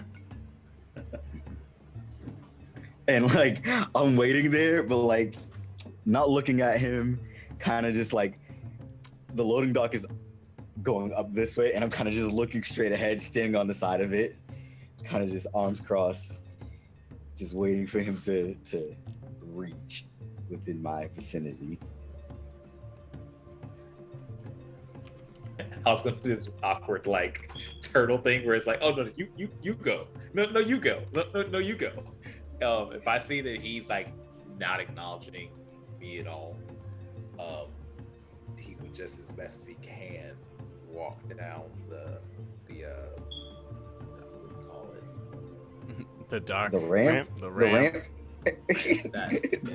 That thing. Walk down the ramp and The plank. try to just easily get past him. Just walk right past him if I can. The moment he like gets past like where my body is, just like, it would seem I owe you an apology.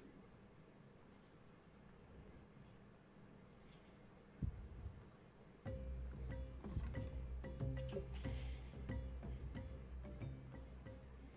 don't know if you could stop.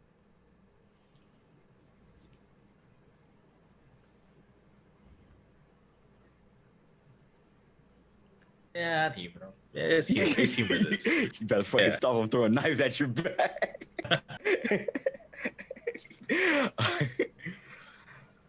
So does Mir stop? Like just stop moving? What's happening?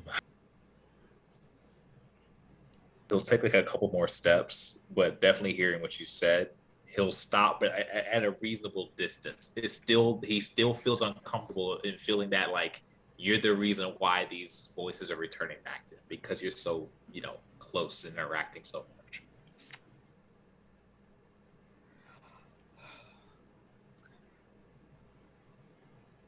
Temin has made note that our situation is a peculiar one. And while I'm driven by Raktal's will or my own, I'm driven to fight on behalf of our people, no questions asked.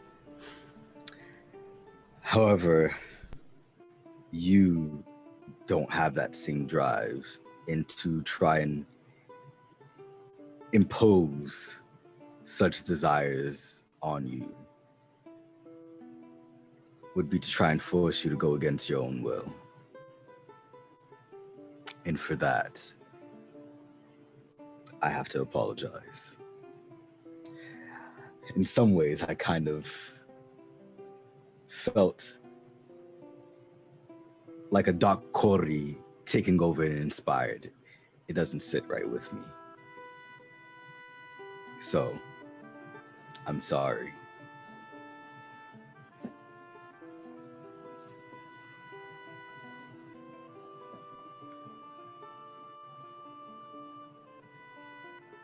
Are you sure that that is you that's saying this? You think Raktal would apologize to you? Let's be real.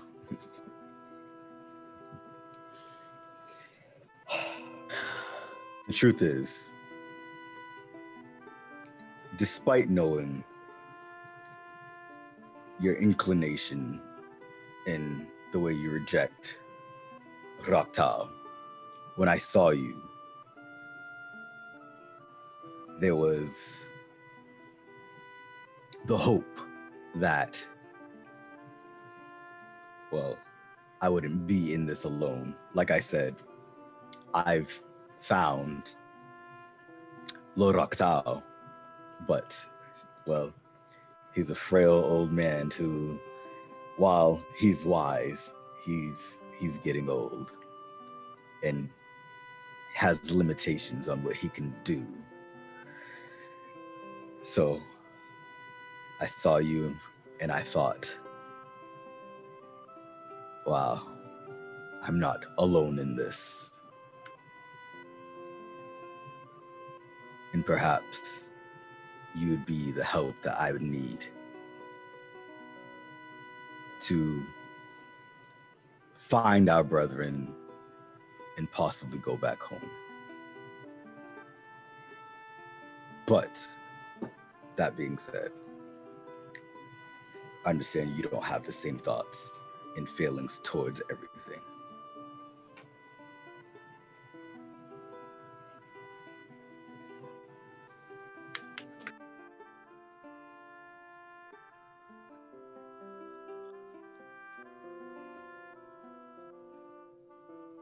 We may never see eye to eye on this code, but who's to say that we can't have a home here?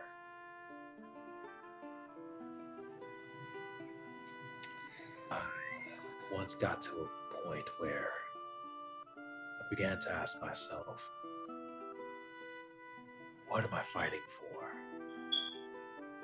Is it because I want to fight? Or is it because I'm being told to fight?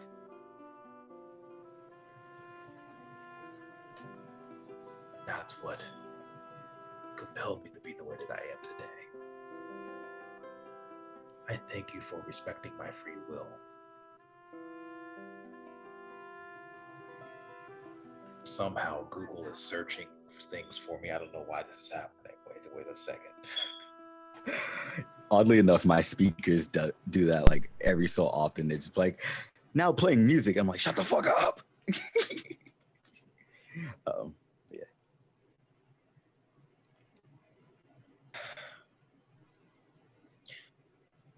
The thing that I've taken notice of, and I will ask you to do the same from your own perspective. These people that you are with, they are with you for a reason. They help you because they want to. They protect you because they want to. They fight for you and with you, I'm assuming, because they want to. Not because someone tells them to.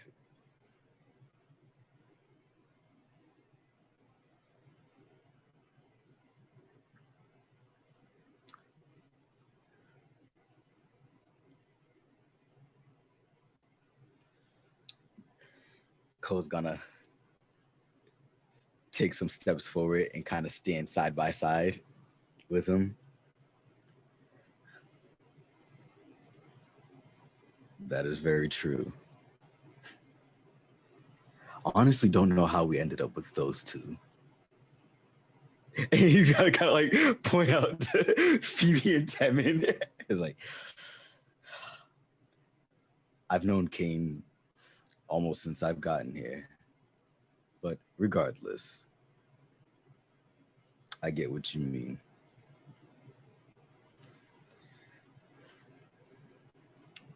Do you intend to go back with the ship?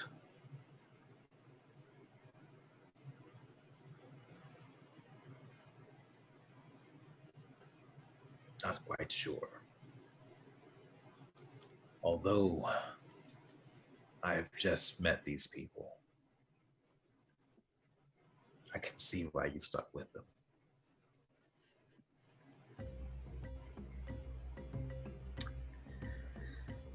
Well, how about this? One.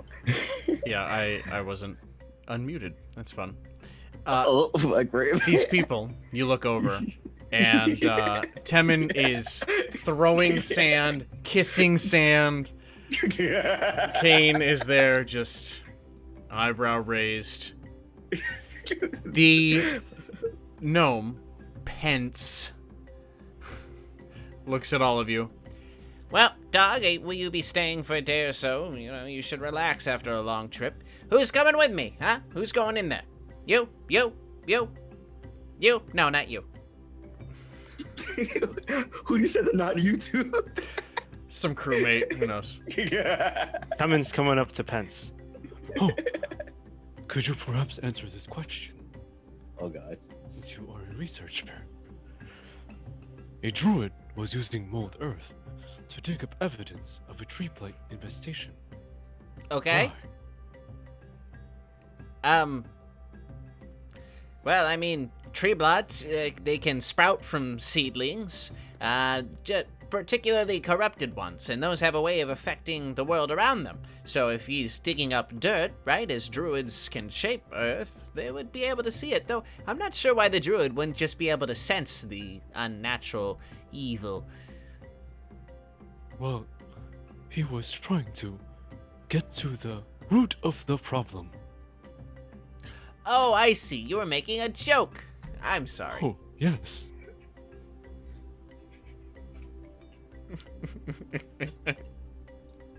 I'm getting flashbacks to Sam and Kelly. It's a joke. Wasn't there a smaller one of you? Oh, Phoebe. Oh! He looks, and you all look to where he's looking. Phoebe, give me a survival check. She's poking a plant with a stick. Oh, that's my good one! 12. Okay. So you're poking a orange flower, and the reason why you're poking it is that upon approach, some creature scuttled into the plants, and it bumped into this flower, sending off a small little puff cloud of what appears to be pollen. And so you're poking it with a stick, and every time you poke it with a stick, it puffs up another little cloud. And you're fascinated by this. Give me, actually, what's your passive perception? 14. Okay. You get this, like, hairs on the back of your neck feeling. And you turn around, and you see a plant with the same colorings. But these, almost like a Venus flytrap, but with thorny little phalanges. And it's slowly creeping towards you. I'm sorry to intrude, but no thank you. And she's gonna use Misty Step. All right. You all saw this plant getting closer to Phoebe before she turns around and Misty steps back towards all of you.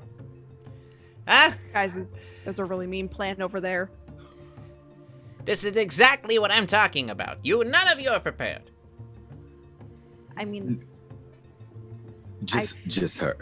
I feel like I was prepared. I got out of there, and I got to poke a really cool plant. Maybe it is hungry. As I It's reach actually a into my fair bag, point. and I pull out the old container that was with Evans. Yeah, the airtight flask. Yes, that's where his Tupperware with the Yes. the old rotten smelling food that was in there. Mm-hmm. He's gonna kill it. Oh my god. And I'm gonna walk over and put it on the ground in front of this plant monster. You see it slowly descends onto it, and then it touches it with its phalanges, and then glomps the whole thing up. Oh, it enjoys autumn's pastries.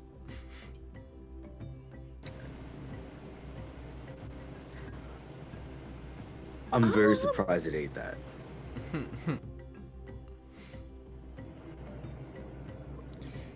Well, we have plenty of supplies for the travel. We just got plenty more. So you all want to go to the spire? Well, who of you's going? I mean, I'm definitely going. There's so much I need to take note of.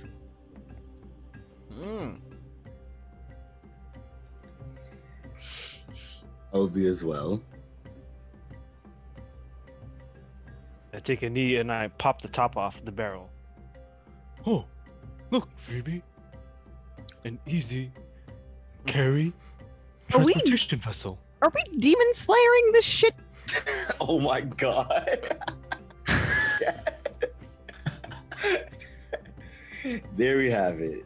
Phoebe is Nesca. Maybe when we get to the more difficult parts where there's terrain I can't necessarily traverse, but for now, I really want to take a look at all the flora. Oh, understood. In the meantime, whatever we collect, we can put inside the barrel. I was gonna say that too. Temin, you're really smart. Oh no, you're smart, Phoebe. No, you're smart. You're the plant expert, Phoebe. While they're going back and forth, I'm kind of like, to Mir, I'm like, yeah, I seriously don't know how me and him ended up with them.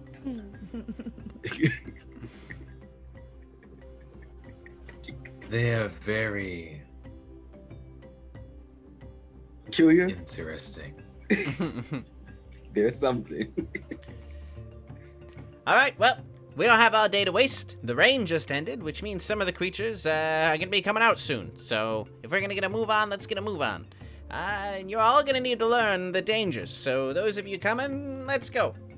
And he starts he's going for the tree line. And some of his assistants are like, yeah, you can't just go like you know, like they're wigging out. And he's like, right?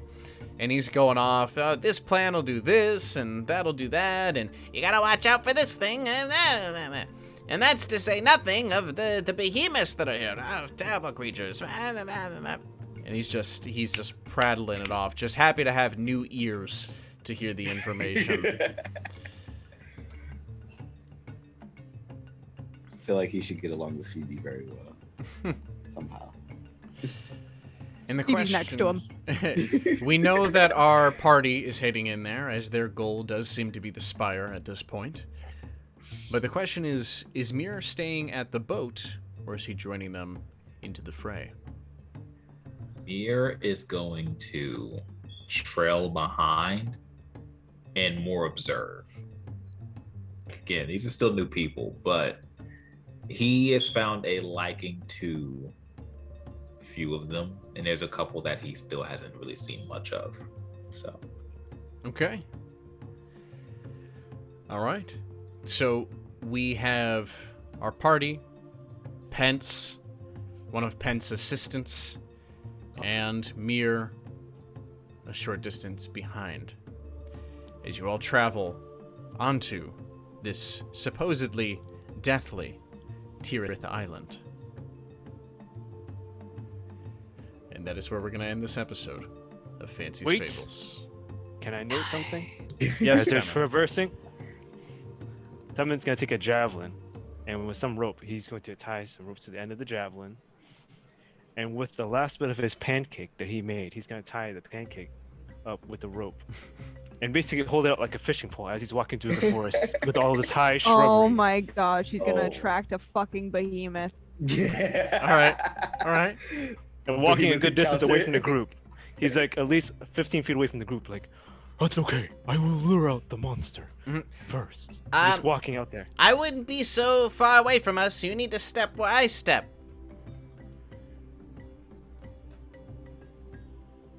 Are you certain?